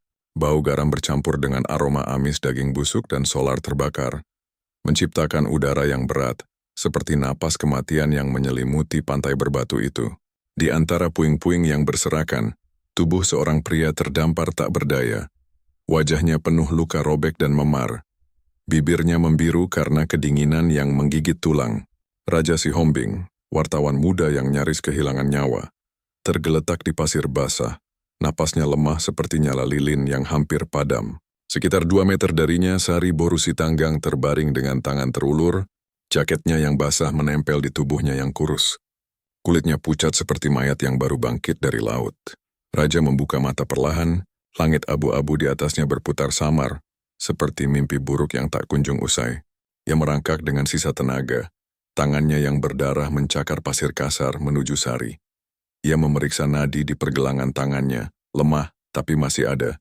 Bertahanlah, Sari. Bisiknya serak, suaranya penuh keharuan, air mata menetes ke pasir yang kini bercampur darahnya sendiri. Kita belum selesai. Kau tak boleh pergi demi adikmu, demi kebenaran. Raja memandang sekeliling. Tak ada tanda kehidupan selain burung camar yang berputar di atas, menjerit seperti membawa kabar kematian. Di kejauhan hutan bakau tampak seperti labirin gelap, penuh lumpur hitam yang seolah menunggu untuk menelan mereka. Dengan tenaga yang hampir habis, Raja menyeret tubuh Sari ke arah sana. Setiap langkah terasa seperti memikul batu besar. Luka di bahunya mengucurkan darah segar yang menetes ke tanah, meninggalkan jejak merah yang mencolok di antara abu-abu pantai. Setelah beberapa jam berjalan, tersandung akar dan lumpur yang lengket, mereka tiba di sebuah gubuk nelayan tua yang berdiri miring. Kayunya lapuk dan berlumur-lumut, seperti relik dari dunia yang ditinggalkan. Raja menidurkan Sari di atas papan kayu yang retak, menyalakan api kecil dengan serpihan bambu kering yang ia temukan di sudut gubuk. Cahaya api menerangi wajah Sari yang pucat. Matanya tertutup. Napasnya tersengal seperti orang yang berjuang melawan kematian. Raja merobek sisa bajunya, mengikat luka di lengannya yang mulai bernanah. Aroma infeksi bercampur dengan bau kayu basah dan laut. Ia menatap kalung di lehernya, tempat ia menyimpan kartu memori berisi foto-foto mengerikan dari kontainer, tapi kalung itu hilang. Tenggelam di laut hitam malam tadi. Semua bukti hilang. Gumamnya dengan getir, air mata mengalir pelan. Suaranya pecah oleh keputusasaan. Ayah, Arif, aku gagal kalian semua. Aku tak bisa lanjutkan ini. Namun sebelum rasa putus asa menelannya, Sari terbangun. Matanya setengah terbuka. Suaranya lemah seperti bisikan angin. Tidak semua hilang, Raja, katanya lirih. Tangannya gemetar menunjuk gelang logam kecil di pergelangannya, yang kini basah dan sedikit berkarat. Waktu kita di kapal, aku salin sebagian filenya ke sini. Hanya sebagian, tapi cukup untuk membuka semuanya. Raja menatapnya tak percaya. Air mata menggenang lagi. Kali ini bercampur harapan yang rapuh. Kau simpan datanya. Sari, kau selamatkan kita. Suaranya tersendat, ia memeluk Sari pelan, takut menyakiti tubuhnya yang rapuh. Aku pikir kita selesai, tapi kau beri aku alasan untuk terus. Kau seperti adikku yang tak pernah kulihat hidup, Sari. Maafkan aku karena seret kau ke neraka ini. Sari menangis pelan, tangannya menggenggam lengan Raja, suaranya pecah oleh keharuan. Raja, aku tak punya siapa-siapa lagi. Ibuku mati di tangan orang-orang seperti ini. Diculik dari pasar malam itu dan aku tak bisa selamatkan dia. Adikku di Pematang Siantar, dia cuma punya aku. Setiap malam aku dengar suaranya di telepon, Kak, kapan pulang? Aku takut sendirian.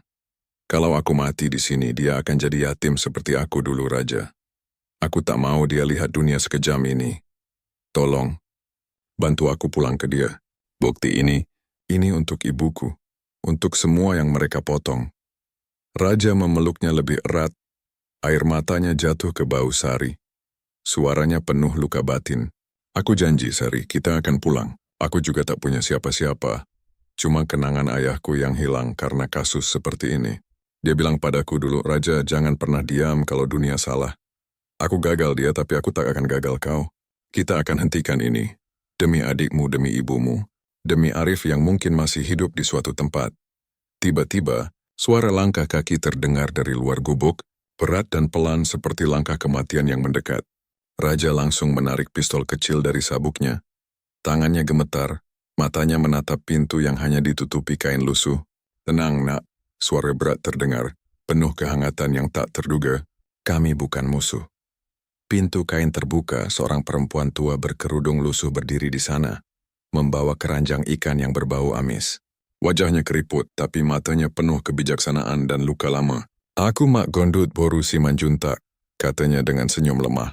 Kalian terseret ombak tadi malam, bukan? Laut bercerita banyak, tapi tak semua bisa diulang. Raja menurunkan senjatanya perlahan, tapi hatinya masih waspada. Kau yang selamatkan kami, Mak? Dari warung itu? Kau tahu apa yang terjadi di sana? Mak Gondut mengangguk, air mata menggenang di matanya. Suaranya parau seperti daun kering. Aku tahu, nak, adikku. Dia yang kau lihat di tong itu. Dengan cincin emas di jarinya. Dia dulu ibu yang baik. Punya anak kecil seperti adikmu, Sari. Tapi malam itu truk datang bawa dia pergi. Aku dengar jeritanya dari dapur, Mak, tolong anakku. Tapi aku tak bisa apa-apa, nak. Aku cuma janda miskin hidup dari warung itu. Kalau aku lawan anakku yang bayar harganya, setiap malam aku dengar suaranya. Minta maaf karena tak selamatkan dia. Kalau aku bisa selamatkan kalian, mungkin Tuhan ampuni dosaku. Raja dan Sari menatapnya. Hati mereka tersayat oleh keharuan. Raja berlutut di depan Mak Gondut, suaranya pecah. Mak, maafkan aku karena buka tong itu. Aku tak tahu itu adikmu. Tapi aku janji aku akan hentikan ini. Demi adikmu, demi anaknya yang menunggu. Kau selamatkan kami, dan sekarang giliranku selamatkan kau dari mimpi buruk itu. Mak Gondut memeluk Raja, air matanya jatuh ke bahu pemuda itu. Nak, kau seperti anakku sendiri. Hati-hati yang mereka kuat. Mereka bukan cuma orang biasa. Ada polisi, militer, pejabat di belakangnya. Jangan sampai kau hilang seperti adikku. Kau masih punya mimpi, nak. Jangan biarkan laut ini telan kau. Mereka dibawa ke rumah Mak Gondut yang sederhana di pinggir hutan bakau. Dinding kayunya penuh retakan, seperti hati yang pecah. Di sana Mak Gondut merawat luka mereka dengan ramuan daun dan minyak kelapa. Aroma herbal bercampur bau darah kering di tangan mereka. Malam tiba, suara jangkrik menggema di luar seperti nyanyian duka. Raja duduk di depan jendela, menatap laut yang tenang tapi penuh ancaman. Matanya penuh luka batin. Sari datang membawa semangkuk bubur jagung hangat. Tangannya masih gemetar. Besok pagi kita harus cari cara kirim file ini. Katanya pelan, suaranya penuh harapan tapi rapuh. Kalau benar yang digelang ini adalah bukti MOT, kita bisa guncang dunia. Raja, aku tak mau adikku tahu kakaknya hidup dari darah orang lain. Aku ingin dia bangga padaku, seperti aku pernah bangga pada ibuku sebelum dia hilang. Raja mengangguk, air mata mengalir lagi, suaranya tersendat. Sari, kau sudah lebih berani dari siapapun. Ayahku bilang, kebenaran itu seperti api. Bisa bakar kita, tapi juga terangi dunia. Kita akan kirim file itu. Dan dunia akan tahu siapa monster sebenarnya. Demi adikmu, demi Mak Gondut, demi semua yang mereka ambil. Namun sebelum ia menjawab lebih jauh, suara mesin mobil terdengar dari kejauhan. Lampu sorot menembus pepohonan bakau seperti mata predator. Mak Gondut berlari dari dapur, wajahnya panik, suaranya pecah. Cepat sembunyi, nak. Mereka sudah tahu. Laut ini tak pernah bohong, mereka datang untuk kalian. Raja menarik Sari ke ruangan belakang, jantungnya berdegup kencang. Suara pintu didobrak keras, kayu patah seperti tulang. Dan 6 pria berseragam hitam masuk, membawa senjata dengan emblem MOT di dada. Di depan mereka berdiri sosok yang tak asing, Letnan Arif Sihaloho. Tubuhnya bersih dan tegap, tapi matanya kini dingin seperti es, penuh kuasa yang mengerikan. Raja Sihombing, katanya dengan senyum tipis. Suaranya seperti pisau yang mengiris hati. Akhirnya kita bertemu lagi. Raja mengepalkan tangan, air mata mengalir deras, suaranya penuh keharuan dan kemarahan. Arif, kau pengkhianat. Aku percaya padamu. Kau bilang kita bareng. Demi prajuritmu, demi adikmu yang mati di Aceh. Tapi kau bagian dari monster ini. Kenapa, Arif? Kenapa kau jual jiwamu? Arif menatapnya. Matanya berkaca-kaca untuk sesaat. Tapi cepat digantikan kekerasan hati. Aku tak berkhianat, Raja. Aku hanya jalankan perintah. Kau tak paham seberapa besar operasi ini. Daging manusia bukan sekadar bisnis gelap, ini proyek nasional, didukung perusahaan internasional dan pemerintah pusat. Aku kehilangan adikku di Aceh, tapi dunia ini tak peduli pada yang lemah. Aku pilih kuasa, Raja, karena hukum tak pernah menang. Kau dan Sari, kalian cuma pengganggu kecil. Sari menatapnya dengan ngeri. Air matanya jatuh, suaranya pecah. Kau gila, Arif. Kau bilang ini proyek nasional? Kau potong anak-anak, ibu-ibu, prajurit seperti saudaramu sendiri. Aku lihat mereka menjerit di meja potong, Arif. Matanya memohon, tolong aku punya anak. Kau sebut itu patriotisme? Kau monster! Arif menunduk sedikit, suaranya bergetar untuk sesaat. Patriot tak berarti suci, Sari. Kami jaga stabilitas negeri ini. Mayat orang hilang, tahanan tanpa nama, mereka tak berguna. Dunia kekurangan protein, dan kami sesuaikan diri. Maaf, Sari, Raja. Aku suka kalian, tapi perintah adalah perintah. Ia memberi isyarat kepada anak buahnya. 2 pria menarik Sari dengan kasar. Tangannya mencakar udara, jeritannya menyayat. Raja, tolong. Jangan biarkan mereka potong aku seperti ibuku. Raja berusaha melawan, tapi dipukul hingga jatuh. Darah mengalir dari pelipisnya. Arif menatap gelang di tangan Sari dan tersenyum. Ini yang kucari. Tapi tiba-tiba, Mak Gondut menembak salah satu anak buah Arif dengan senapan tua. Suara tembakan menggema di malam hening. Lari, nak! Teriaknya, air matanya mengalir. Selamatkan adikmu, Sari. Selamatkan anakku yang tak pernah kulihat pulang. Raja menendang meja, melepaskan diri, menarik Sari, dan berlari keluar lewat pintu belakang. Tembakan beruntun menghantam dinding kayu. Serpihan bambu berterbangan seperti darah yang memercik. Langit malam di pelabuhan Dumai memantulkan cahaya oranye dari lampu-lampu dermaga yang berkedip seperti mata yang tak pernah tidur. Bau solar, garam dan debu bercampur menjadi satu, menciptakan udara yang berat, seperti napas kota yang tersedak rahasia kelam. Dari balik gudang tua yang sudah lama terbengkalai, Raja Sihombing dan Sari Boru Sitanggang mengamati lalu lintas kapal kargo yang bergerak pelan di tengah ombak liar. Tangan Sari menggenggam gelang logam kecil yang kini dibungkus kain lusuh, Untuk menyembunyikan kilauannya dari alat pelacak, jantungnya berdegup kencang, matanya masih merah karena tangis atas pengorbanan Mak Gondut yang rumahnya kini jadi puing. Raja dengan luka di bahunya yang masih berdarah dan wajah penuh jelaga, menatap ke arah dermaga, pikirannya penuh bayangan Arif, sahabat yang ternyata pengkhianat, dan ayahnya yang mungkin sudah jadi potongan di kontainer MOT. Kita yakin, dia di sini? Tanya Sari. Suaranya pelan, hampir tenggelam oleh deru mesin kapal dan suara jangkrik yang menggema seperti nyanyian duka. Raja mengangguk, matanya tajam meski tubuhnya lelah. Bagas Nainggolan punya kebiasaan lama, selalu datang ke pelabuhan setiap kali menulis laporan investigasi. Dia pikir tempat ini aman karena ramai dan bising. Aku tahu dari arsip Medan Tribune, dia pernah selidiki kasus rumah potong di Tanjung Merah 3 tahun lalu. Tapi tiba-tiba berhenti. Kalau ada yang tahu sisi gelap Dr. Isna, itu dia. Sari menatap wajah Raja, yang penuh tekad tapi juga luka batin. Suaranya bergetar. Bagaimana kalau dia tak mau bantu kita, Raja? Kalau dia bagian dari mereka? Aku tak bisa kehilangan orang lagi. Mak Gondut, Arif. Aku tak mau adikku jadi berikutnya. Raja memegang tangan Sari. Air matanya hampir jatuh. Suaranya penuh keharuan. Sari, aku tahu kau takut. Aku juga. Aku lihat ayahku dalam mimpi setiap malam, menjerit. Raja, kenapa kau tak selamatkan aku? Tapi Bagas, dia anak Isna, tapi dia juga wartawan seperti aku. Kalau ada sedikit saja hati nurani di dia, aku akan paksa dia pilih sisi yang benar. Demi adikmu, demi ibuku yang mungkin ibunya juga. Kita harus coba. Sari mengangguk, air mata menetes pelan. Suaranya pecah. Aku cuma ingin adikku selamat, Raja.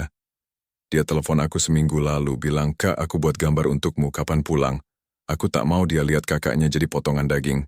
Tolong, bantu aku pulang ke dia. Hujan gerimis mulai turun, membuat udara semakin dingin dan licin.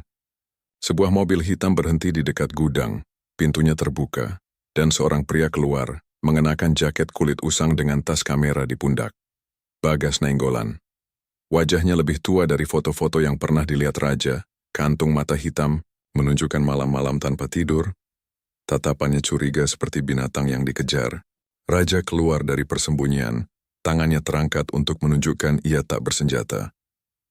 Bagas, serunya lirih, suaranya hampir tenggelam oleh hujan. Bagas menoleh cepat, tangannya langsung mengangkat pistol kecil, matanya menyipit. Siapa di sana? Raja Sihombing, jawab Raja. Suaranya tegas meski jantungnya berdegup kencang.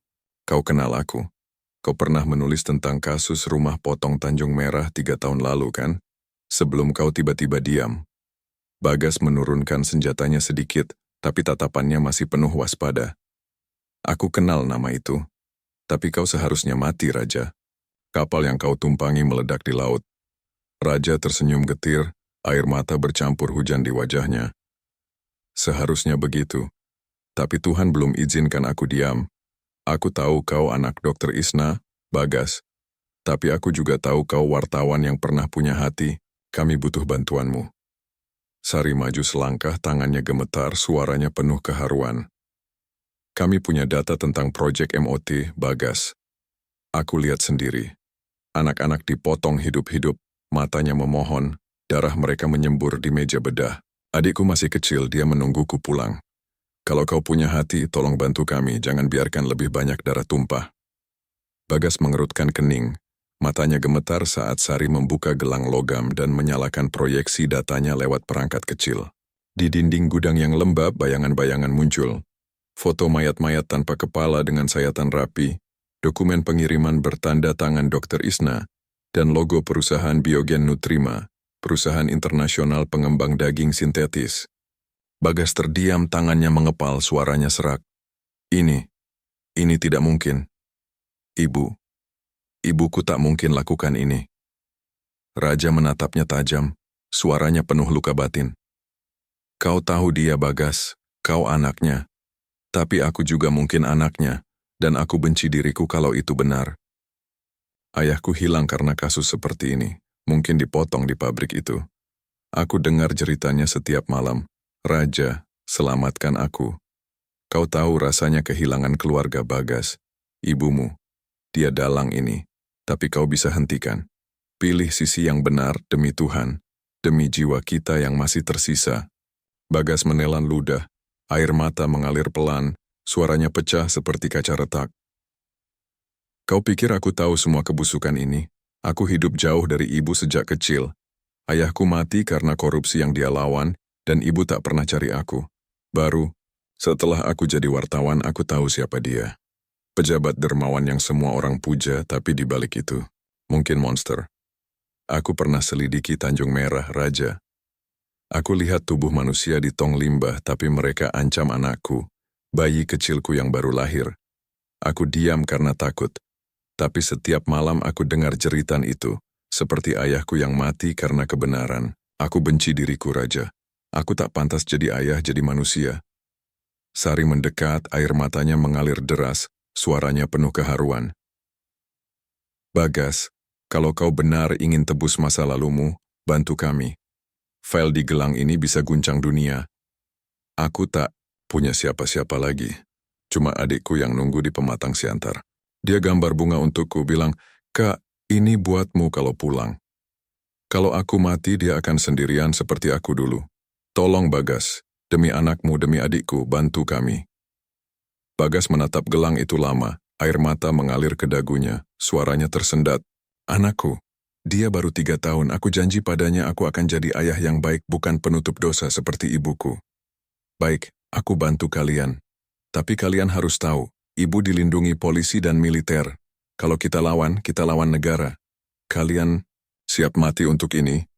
Raja menjawab dingin, meski air matanya tak berhenti. Kalau negara lindungi pembunuh dan kanibal, aku siap lawan. Meski itu ibuku sendiri. Ayahku mati demi kebenaran, dan aku tak akan biarkan dia mati sia-sia. Bantu kami, Bagas, demi anakmu, demi jiwa kita yang masih punya harapan. Bagas mengangguk.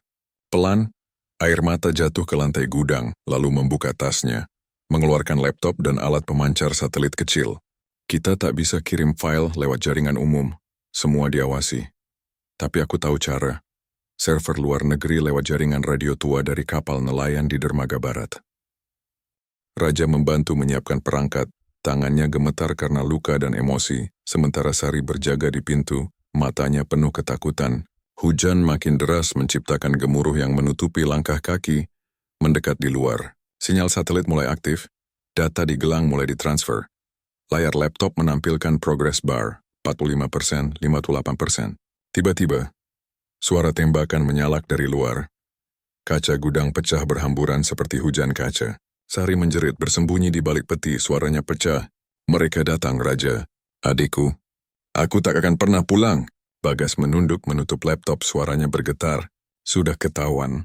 Mereka temukan sinyal kita. Transfer belum selesai tapi kita harus lari. Pintu gudang didobrak keras, pasukan berseragam hitam dengan emblem MOT di dada masuk seperti serigala lapar. Di tengah mereka, Letnan Arif Sialoho berdiri dengan jas hujan panjang. Ekspresinya dingin seperti es.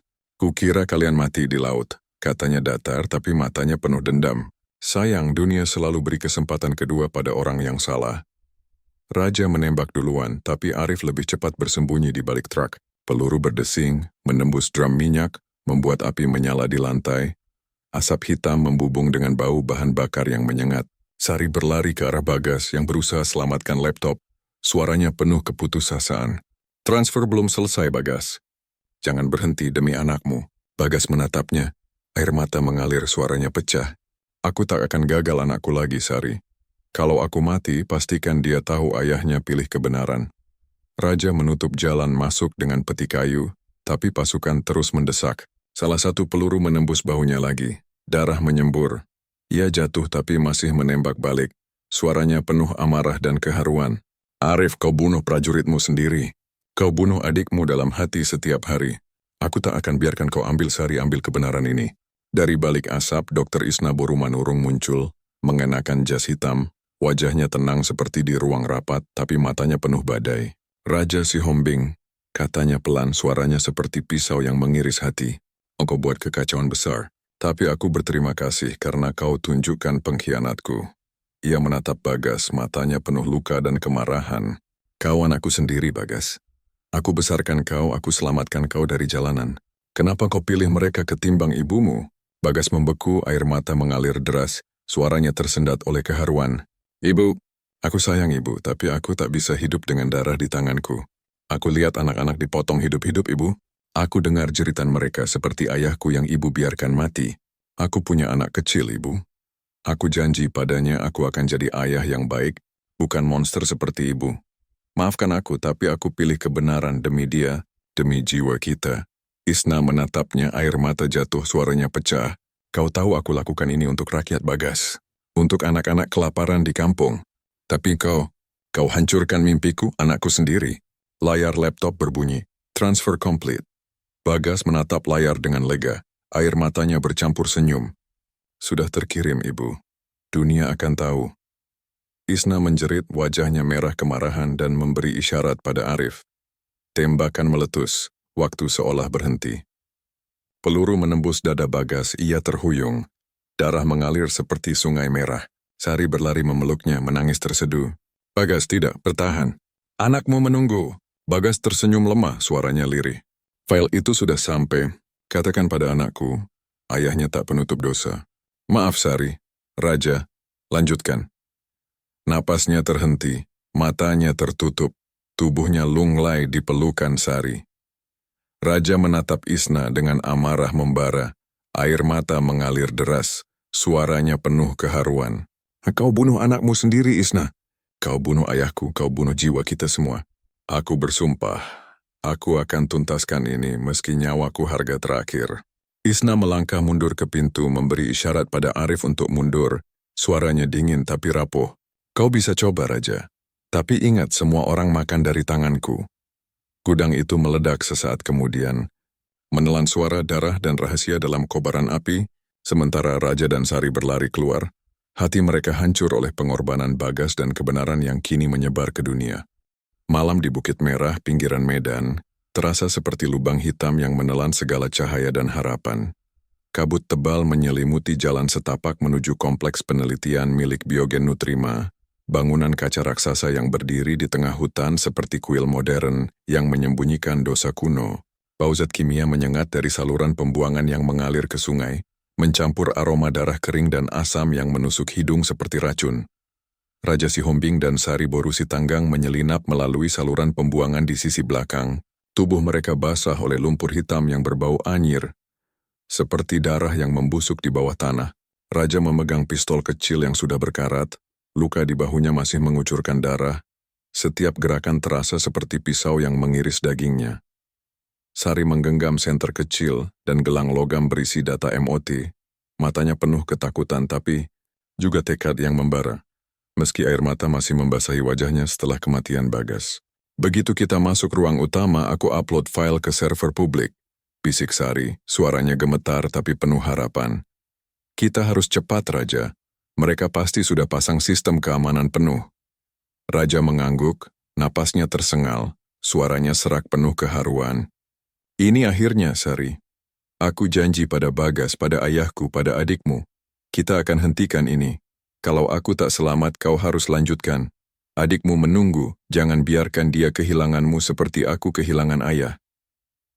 Sari memeluknya sekilas, air matanya jatuh, suaranya pecah. Raja, kau tak boleh mati. Kau seperti kakakku sekarang. Aku tak bisa bayangkan pulang ke adikku tanpa kau. Dia bilang di telepon, Kak, aku simpan gambar bunga untukmu. Aku ingin dia lihat aku pulang, Raja. Bukan jadi potongan di peti itu. Tolong, kita harus selamat bareng. Mereka merayap melalui terowongan sempit, dindingnya licin oleh cairan hitam yang berbau seperti daging busuk dan bahan kimia. Di dinding terowong, tulisan samar terlihat di bawah cahaya senter. MOT Gen 4, Human Culture Stage. Sari menahan napas, suaranya bergetar. Tuhan, mereka benar-benar menanam daging manusia di sini. Seperti ladang kematian. Raja mengepalkan tangan, air mata mengalir pelan, suaranya penuh amarah. Ini bukan ilmu, Sari. Ini penyiksaan. Aku dengar jeritan ayahku setiap malam, dan sekarang aku tahu dia mungkin jadi bagian dari ladang ini. Kita akan bakar tempat ini, demi dia, demi semua yang mereka ambil. Ketika mereka tiba di ruang utama, pemandangan di hadapan mereka membuat keduanya membeku seperti patung es. Ratusan tabung kaca berjajar rapi, masing-masing berisi cairan merah muda yang menggelegak, diterangi lampu neon yang dingin. Di dalam tabung-tabung itu, organ tubuh manusia tumbuh perlahan, hati yang berdenyut pelan, paru-paru yang mengembang, seperti balon kecil. Dan yang paling mengerikan, wajah-wajah setengah jadi yang seolah menatap mereka dengan mata kosong yang penuh penderitaan. Beberapa tabung memiliki lengan dengan tato Batak yang robek, mirip tato ayah raja. Bau anyir darah segar dan formaldehida menyesakkan ruangan, seperti masuk ke dalam perut monster. Sari menutup mulutnya, air matanya mengalir deras, suaranya tersendat. Ya Tuhan, ini neraka. Mereka bukan cuma potong orang, Raja. Mereka ciptakan manusia baru dari daging mereka. Aku lihat wajah adikku di mimpi, tapi sekarang, aku takut dia jadi salah satu dari ini. Raja memegang bahunya, suaranya penuh keharuan. Kau tak akan kehilangan adikmu, Sari. Aku janji kita akan hentikan ini. Aku lihat tato ayahku di lengan itu.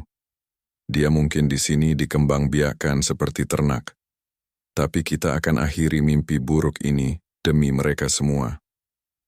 Di ujung ruangan, Dr. Isna Borumanurung berdiri dengan jas putih, tenang seperti ilmuwan di laboratorium biasa, tapi matanya penuh badai. Aku sudah menduganya, katanya pelan, suaranya seperti pisau yang mengiris hati. Kau tak akan menyerah, Raja Sihombing. Dan kau, Sari, gadis kecil yang terlalu nekat. Raja mengangkat pistol, tangannya gemetar, air mata mengalir, suaranya penuh amarah dan luka. Kau bunuh anakmu sendiri, Isna. Kau bunuh ayahku, kau ciptakan neraka ini. Kau pikir kau Tuhan, menanam daging manusia seperti tanaman? Aku lihat tato ayahku di tabung itu. Kau potong dia hidup-hidup, bukan? Aku dengar jeritannya setiap malam. Raja, selamatkan aku. Kau monster. Isna tersenyum tipis, air mata menggenang di matanya, suaranya pecah penuh keharuan. Kau tak paham, Raja. Aku beri dunia solusi. Kau tahu berapa juta orang mati kelaparan setiap tahun? Daging manusia buatan ini adalah penyelamat. Mereka tak tahu asalnya, dan tak perlu tahu.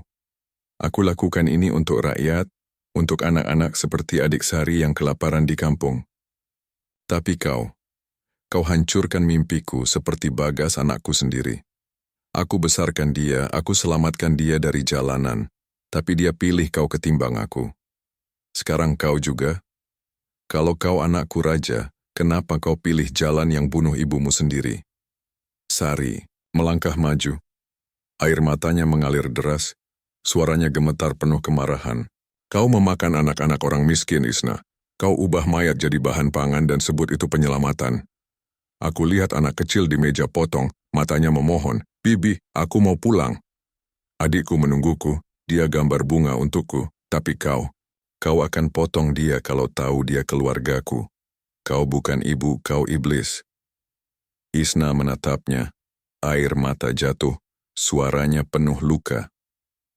Moralitas hanyalah ilusi bagi yang kenyang, Sari.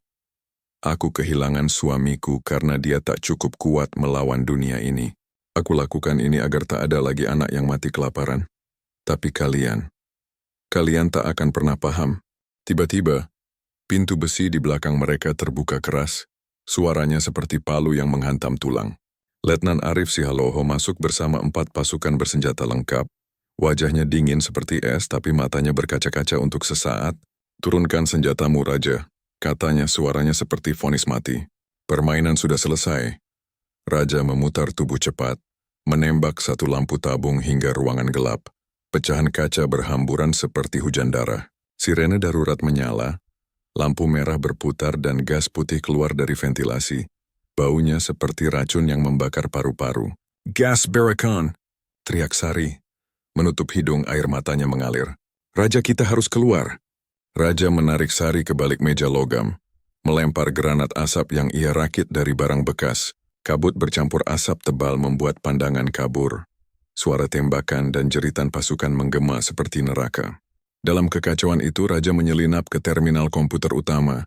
Tangannya gemetar menancapkan flash disk dari gelang Sari. Cepat, cepat, gumamnya. Suaranya penuh keputusasaan. Layar menunjukkan upload. 45%, 60%. Isna melihat dari jauh menjerit, "Arif, hentikan dia!" Arif menembak. Peluru mengenai monitor di samping Raja. Percikan api memercik ke wajahnya. Raja berlari menubruk Arif. Keduanya jatuh bergulat di lantai licin yang berlumur cairan merah dari tabung pecah. Pukulan demi pukulan mendarat brutal. Darah mengalir dari hidung Arif. Tapi ia membalas dengan tinju yang menghantam wajah Raja. "Dulu kau percaya hukum, Arif," desis Raja. Suaranya penuh keharuan. "Kau bilang kita bareng demi prajuritmu, demi adikmu. Sekarang kau pilih kuasa. Kau bunuh jiwa kita semua." Arif meninju wajah Raja, suaranya dingin tapi bergetar. "Hukum tak pernah menang, Raja. Adikku mati di Aceh karena dunia ini kejam. Aku pilih kuasa karena tak ada pilihan lain. Maaf, Raja, kau sahabatku tapi kau harus mati." Raja berhasil mengambil pisau kecil dari sakunya, menusuk kaki Arif yang berteriak kesakitan, darah menyembur ke lantai. Sari menatap layar komputer, upload 92%, 93%. Isna meraih senjata, menodongkan ke arah Sari. Suaranya penuh kemarahan dan luka. "Hentikan Sari atau aku tembak kau. Jangan hancurkan dunia yang kubangun untuk rakyat." Sari menatapnya, air mata mengalir, suaranya pecah. "Kau bukan penyelamat, Isna. Kau bunuh anakku, ibuku, semua yang kucintai. Tembak aku, tapi dunia akan tahu kebenaran ini." Raja berdiri terhuyung. Darah mengalir dari wajahnya. Suaranya penuh tekad meski rapuh. "Lakukan kalau kau pikir itu buat kau jadi Tuhan, Isna. Tapi aku tak akan biarkan kau menang. Ayahku, Bagas, semua yang kau bunuh, mereka menunggumu di neraka." Upload mencapai 100%. Raja menekan tombol enter terakhir. Data proyek MOT otomatis terkirim ke ratusan server publik, media internasional, dan jaringan jurnalis bawah tanah. Isna menjerit, wajahnya merah kemarahan dan menembak. Peluru menembus dada Raja. Ia terhuyung, darah memancar ke lantai putih. Tubuhnya jatuh seperti daun kering. Sari menjerit, berlari ke arahnya, memeluk tubuhnya yang kini dingin. "Raja, tidak. Kau janji kita bareng." "Adikku, dia menunggu kita." "Jangan tinggalkan aku." Raja tersenyum lemah, suaranya lirih, penuh keharuan. "Sari, selesaikan ini. Katakan pada adikmu, kakaknya pahlawan. Dunia akan tahu siapa yang mereka makan." Isna menatap mereka, air mata mengalir, suaranya pecah. "Kau pikir dunia peduli, Raja? Tanpa bukti fisik, ini cuma cerita." Raja dengan sisa tenaga menekan tombol di alat kecil di tangannya. Pemicu bom waktu yang dipasang di generator bawah tanah. "Aku sudah kirim bukti terakhir." Tempat ini, gumamnya, napasnya terputus. Ledakan mengguncang laboratorium. Tabung-tabung kaca pecah, cairan merah menyembur seperti darah. Api menjalar cepat. Pasukan berteriak panik, sistem sprinkler gagal bekerja. Sari berusaha menarik tubuh Raja keluar dari reruntuhan. Air matanya bercampur darah. Raja bertahan. "Kita harus pulang!" Tapi Raja hanya menatapnya. Matanya mulai redup. Suaranya nyaris tak terdengar. "Sari, pastikan dunia tahu aku bangga padamu." Ledakan besar kedua memantulkan cahaya ke langit malam. Bukit Merah terbakar habis, meninggalkan bara dan rahasia yang tak akan terkubur lagi. Sari terhuyung di antara reruntuhan, memeluk tubuh Raja yang kini tak bernyawa, menangis terseduh. "Kau janji, Raja. Kau janji kita bareng. Kenapa kau tinggalkan aku?" "Adikku, dia menunggu kita." Di kejauhan suara sirene mendekat, tapi Sari tahu, pertarungan ini belum selesai. Kebenaran kini menyebar, tapi bayangan Isna dan Arif masih mengintai di kegelapan. Bara api masih menjilat sisa-sisa laboratorium di Bukit Merah. Asap hitam membumbung tinggi ke langit malam seperti jiwa-jiwa yang terperangkap, mencari keadilan yang tak pernah datang. Bau daging terbakar bercampur dengan aroma kimia yang menyengat, menciptakan udara yang terasa seperti racun yang merangkak masuk ke paru-paru. Di tengah reruntuhan, Sari Boru Sitanggang terhuyung, memeluk tubuh Raja Sihombing yang kini tak bernyawa. Darah dari luka di dadanya membasahi pakaian Sari, mengalir ke lantai yang penuh pecahan kaca dan cairan merah. Dari tabung-tabung yang pecah, isanya pecah di keheningan malam. Suaranya tersendat oleh keharuan dan keputusasaan. "Raja, kau janji kita bareng. Kau bilang kita akan pulang, bawa kebenaran untuk adikku. Kenapa kau tinggalkan aku sendirian di neraka ini?" Matanya penuh air mata, Tangannya menggenggam erat tangan raja yang kini dingin, seperti mencoba menahan nyawa yang sudah pergi. Di kejauhan, suara sirene polisi mendekat, bercampur dengan deru helikopter yang berputar di atas. Lampu sorotnya menyapu reruntuhan seperti mata predator yang lapar. Sari menatap tubuh raja. Wajahnya yang penuh luka masih menyimpan tekad yang kini telah padam. Kau bilang dunia akan tahu, raja. Bisiknya, suaranya pecah, air mata menetes ke wajah raja. Aku tak akan biarkan pengorbananmu sia-sia. Aku janji, adikku akan tahu kakaknya punya sahabat pahlawan. Ia mengelus wajah raja, lalu dengan tangan gemetar mengambil kalung kecil dari lehernya. Tempat raja menyimpan kartu memori cadangan yang sempat ia selipkan sebelum ledakan. Kau percaya padaku, raja. Sekarang giliranku, gumamnya. Air matanya bercampur debu dan darah. Dari balik asap, Dr. Isna Boru Manurung muncul, jas putihnya kini robek dan berlumur darah. Wajahnya pucat tapi matanya masih menyala dengan kemarahan dan keputusasaan. Di sisinya, Letnan Arif Sialoho berdiri dengan luka berdarah di kakinya. Pistol di tangannya masih mengepul. Tatapannya dingin seperti es tapi penuh luka batin. Kau masih hidup, Sari, kata Isna. Suaranya serak, penuh keharuan yang terdistorsi oleh kemarahan. Kau dan Raja, kalian hancurkan segalanya. Aku ciptakan dunia baru, dunia tanpa kelaparan, tapi kalian bakar mimpiku. Bagas anakku mati karena kalian. Kalau Raja anakku juga. Kenapa kau biarkan dia mati, Sari? Kenapa kau pilih kebenaran yang cuma ilusi ini ketimbang masa depan rakyat? Sari berdiri perlahan. Tubuhnya gemetar, air mata mengalir deras, suaranya penuh amarah dan keharuan. Kau bukan penyelamat, Isna. Kau monster yang potong anak-anak hidup-hidup. Aku lihat mereka ditabung itu, wajah mereka menjerit, tolong aku punya keluarga. Adikku menungguku di pematang siantar. Dia gambar bunga untukku, tapi kau akan potong dia kalau tahu dia keluargaku. Raja mati demi kebenaran, demi ayahnya yang kau bunuh, demi Bagas yang kau tembak. Kau bukan ibu, kau pembunuh. Isna menatapnya, air mata mengalir dari matanya, suaranya pecah seperti kaca retak. Kau tak tahu sakitnya, Sari. Suamiku mati karena dunia ini kejam. Aku lakukan ini agar tak ada lagi anak yang kelaparan seperti anakku dulu. Tapi kau ambil semuanya dariku. Bagas Raja mimpiku. Kau bunuh aku hidup-hidup. Arif melangkah maju, pistolnya terangkat, suaranya dingin tapi bergetar oleh luka lama. Cukup, Sari. Kau tak akan keluar dari sini hidup-hidup.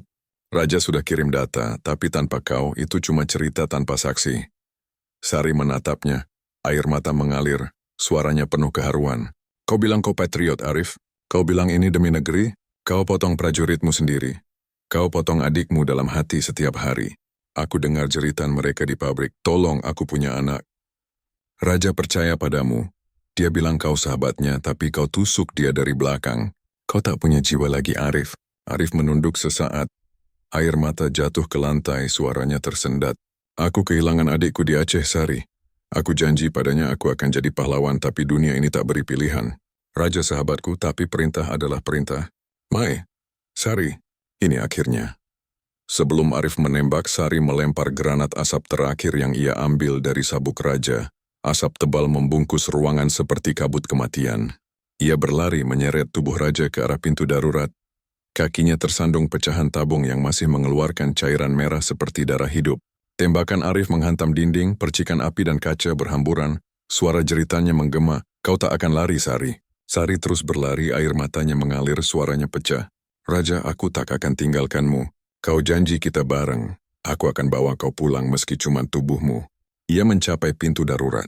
Menyeret Raja keluar, api menjalar di belakangnya. Menelan sisa laboratorium seperti neraka yang bangkit. Di luar, hutan bakau menyambutnya dengan kegelapan dan lumpur hitam yang lengket. Sari jatuh ke tanah memeluk tubuh Raja, menangis terseduh. Kau pahlawan, Raja. Kau bilang adikku akan bangga, tapi aku tak bisa tanpa kau. Kenapa kau pergi duluan? Ia menggenggam kalung Raja. Kartu memori di dalamnya masih utuh. Cahayanya berkedip lemah seperti nyala harapan terakhir. Dari kejauhan, suara helikopter semakin dekat. Lampu sorotnya menyapu hutan seperti mata monster. Sari menatap langit. Suaranya lirih tapi penuh tekad. Aku akan lanjutkan, Raja. Demi adikku, demi ayahmu, demi Bagas, demi semua yang kau korbankan. Dunia akan tahu kebenaran ini. Ledakan terakhir mengguncang Bukit Merah. Api melahap bangunan kaca hingga menjadi bara dan abu. Seperti doa terakhir untuk jiwa-jiwa yang hilang. Sari berdiri.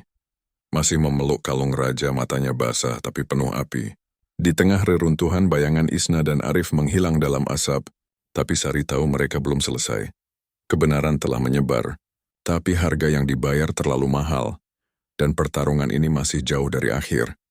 Beberapa minggu setelah ledakan di Bukit Merah, langit Medan kembali cerah, tapi sinar matahari terasa hampa, seperti cahaya yang tak mampu menembus kegelapan yang masih mengintai di sudut-sudut kota. Abu hitam dari reruntuhan laboratorium Biogen Nutrima masih beterbangan di angin, terbawa hingga ke tepian Sungai Delhi, mencampur aroma tanah basah dengan bau daging terbakar dan bahan kimia yang membekas. Berita tentang proyek MOT, Meat of Tomorrow, telah menyebar ke seluruh dunia seperti api liar, menampar media internasional dengan foto-foto mengerikan, tabung kaca berisi organ manusia yang tumbuh, potongan tubuh dengan label produksi, dan dokumen bertanda tangan Dr. Isna Boru Manurung. Namun pemerintah pusat menyangkal semuanya, menyebutnya hoaks asing untuk mencoreng nama bangsa. Beberapa redaksi media yang berani menyiarkan berita itu dibungkam. Kantor mereka dibakar, wartawan menghilang tanpa jejak, seperti ditelan kegelapan yang sama yang menewaskan Raja Sihombing. Sari Boru Sitanggang berdiri di kaki bukit, di antara sisa-sisa puing laboratorium yang kini menjadi tanah kosong, ditumbuhi rumput liar yang seolah mencoba menutupi luka bumi. Ia mengenakan jaket hitam milik raja, yang masih berbau darah kering dan keringat seperti kenangan yang tak mau pergi. Di tangannya kalung kecil dengan kartu memori yang raja selamatkan dengan nyawanya berkilau lemah di bawah sinar matahari. Matanya basah tapi tegas, penuh api yang lahir dari keharuan dan tekad. Di dekatnya Mak Gondut Boru Simanjuntak duduk di atas batu, wajahnya keriput penuh luka batin, tangannya memegang foto adiknya yang ditemukan di tong limbah warung Mak Gondut. "Aku sudah tua, Nak," kata Mak Gondut, suaranya parau seperti daun kering, penuh keharuan. "Tapi aku masih ingat wajah-wajah yang diambil truk malam itu. Adikku, ibu-ibu, anak-anak kecil. Mereka tak pernah kembali. Kalau Dr. Isna dalangnya, semoga Tuhan sendiri yang balas. Aku cuma janda miskin, tapi aku doakan kau, Sari. Lanjutkan apa yang Raja mulai demi anakku yang tak pernah pulang." Sari berlutut di depan Mak Gondut, air mata mengalir pelan, suaranya tersendat. "Mak, Raja bilang kau selamatkan kami karena kau punya hati. Adikku di Pematang Siantar, dia masih menungguku memegang gambar bunga yang dia buat. Aku janji padanya aku akan pulang, tapi Raja, dia tak bisa pulang bersamaku. Dia bilang, Sari, pastikan dunia tahu siapa yang mereka makan. Aku tak akan berhenti. Mak, demi adikku, demi adikmu, demi semua yang mereka potong." Mak Gondut memeluk Sari, air matanya jatuh ke bahu gadis itu. Suaranya pecah. "Kau seperti anakku sendiri, Sari. Aku dengar jeritan adikku setiap malam, Mak, tolong anakku. Aku gagal selamatkan dia, tapi kau bawa harapan untuk kami. Hati-hati, Nak. Mereka masih di luar sana, Isna, Arif, bayang-bayang yang tak pernah mati." Sari mengangguk, menggenggam tangan Mak Gondut erat, matanya penuh tekad. "Aku tahu, Mak. Raja korbankan nyawanya untuk kebenaran ini. Aku tak akan biarkan dia mati sia-sia. Aku akan ke Jakarta, ke media internasional. Ke siapa saja yang mau dengar. Dunia harus tahu." Ia berdiri menatap cakrawala yang kini berwarna oranye oleh matahari terbenam. Angin berhembus pelan, membawa abu hitam dari laboratorium yang hancur. Di dalam hatinya ia mendengar suara raja lirih tapi kuat. "Sari, selesaikan ini. Katakan pada adikmu, kakaknya pahlawan." Di Jakarta, berita tentang MOT masih menjadi bayang-bayang yang ditutup-tutupi. Nama Dr. Isna Boru Manurung menjadi simbol kebiadaban modern. Tapi laporan resmi menyatakan ia tewas dalam kebakaran Bukit Merah, meski jasadnya tak pernah ditemukan. Letnan Arif Sialoho juga hilang, seperti hantu yang larut dalam kegelapan. Tapi desas-desus mengatakan ia masih hidup, dilindungi oleh kekuatan besar di balik proyek MOT. Sari tahu, kebenaran yang ia bawa di kartu memori itu adalah senjata terakhir, tapi juga kutukan. Setiap langkahnya kini diawasi, setiap napasnya adalah taruhan melawan kematian. Malam itu, di sebuah kamar kecil di pinggiran Jakarta, Sari duduk di depan laptop tua. Layarnya menampilkan email yang ia kirim ke jaringan jurnalis internasional dengan lampiran file MOT, foto-foto tabung organ, dokumen pengiriman, dan video pendek yang Raja rekam di dermaga. Tangannya gemetar, tapi matanya penuh api.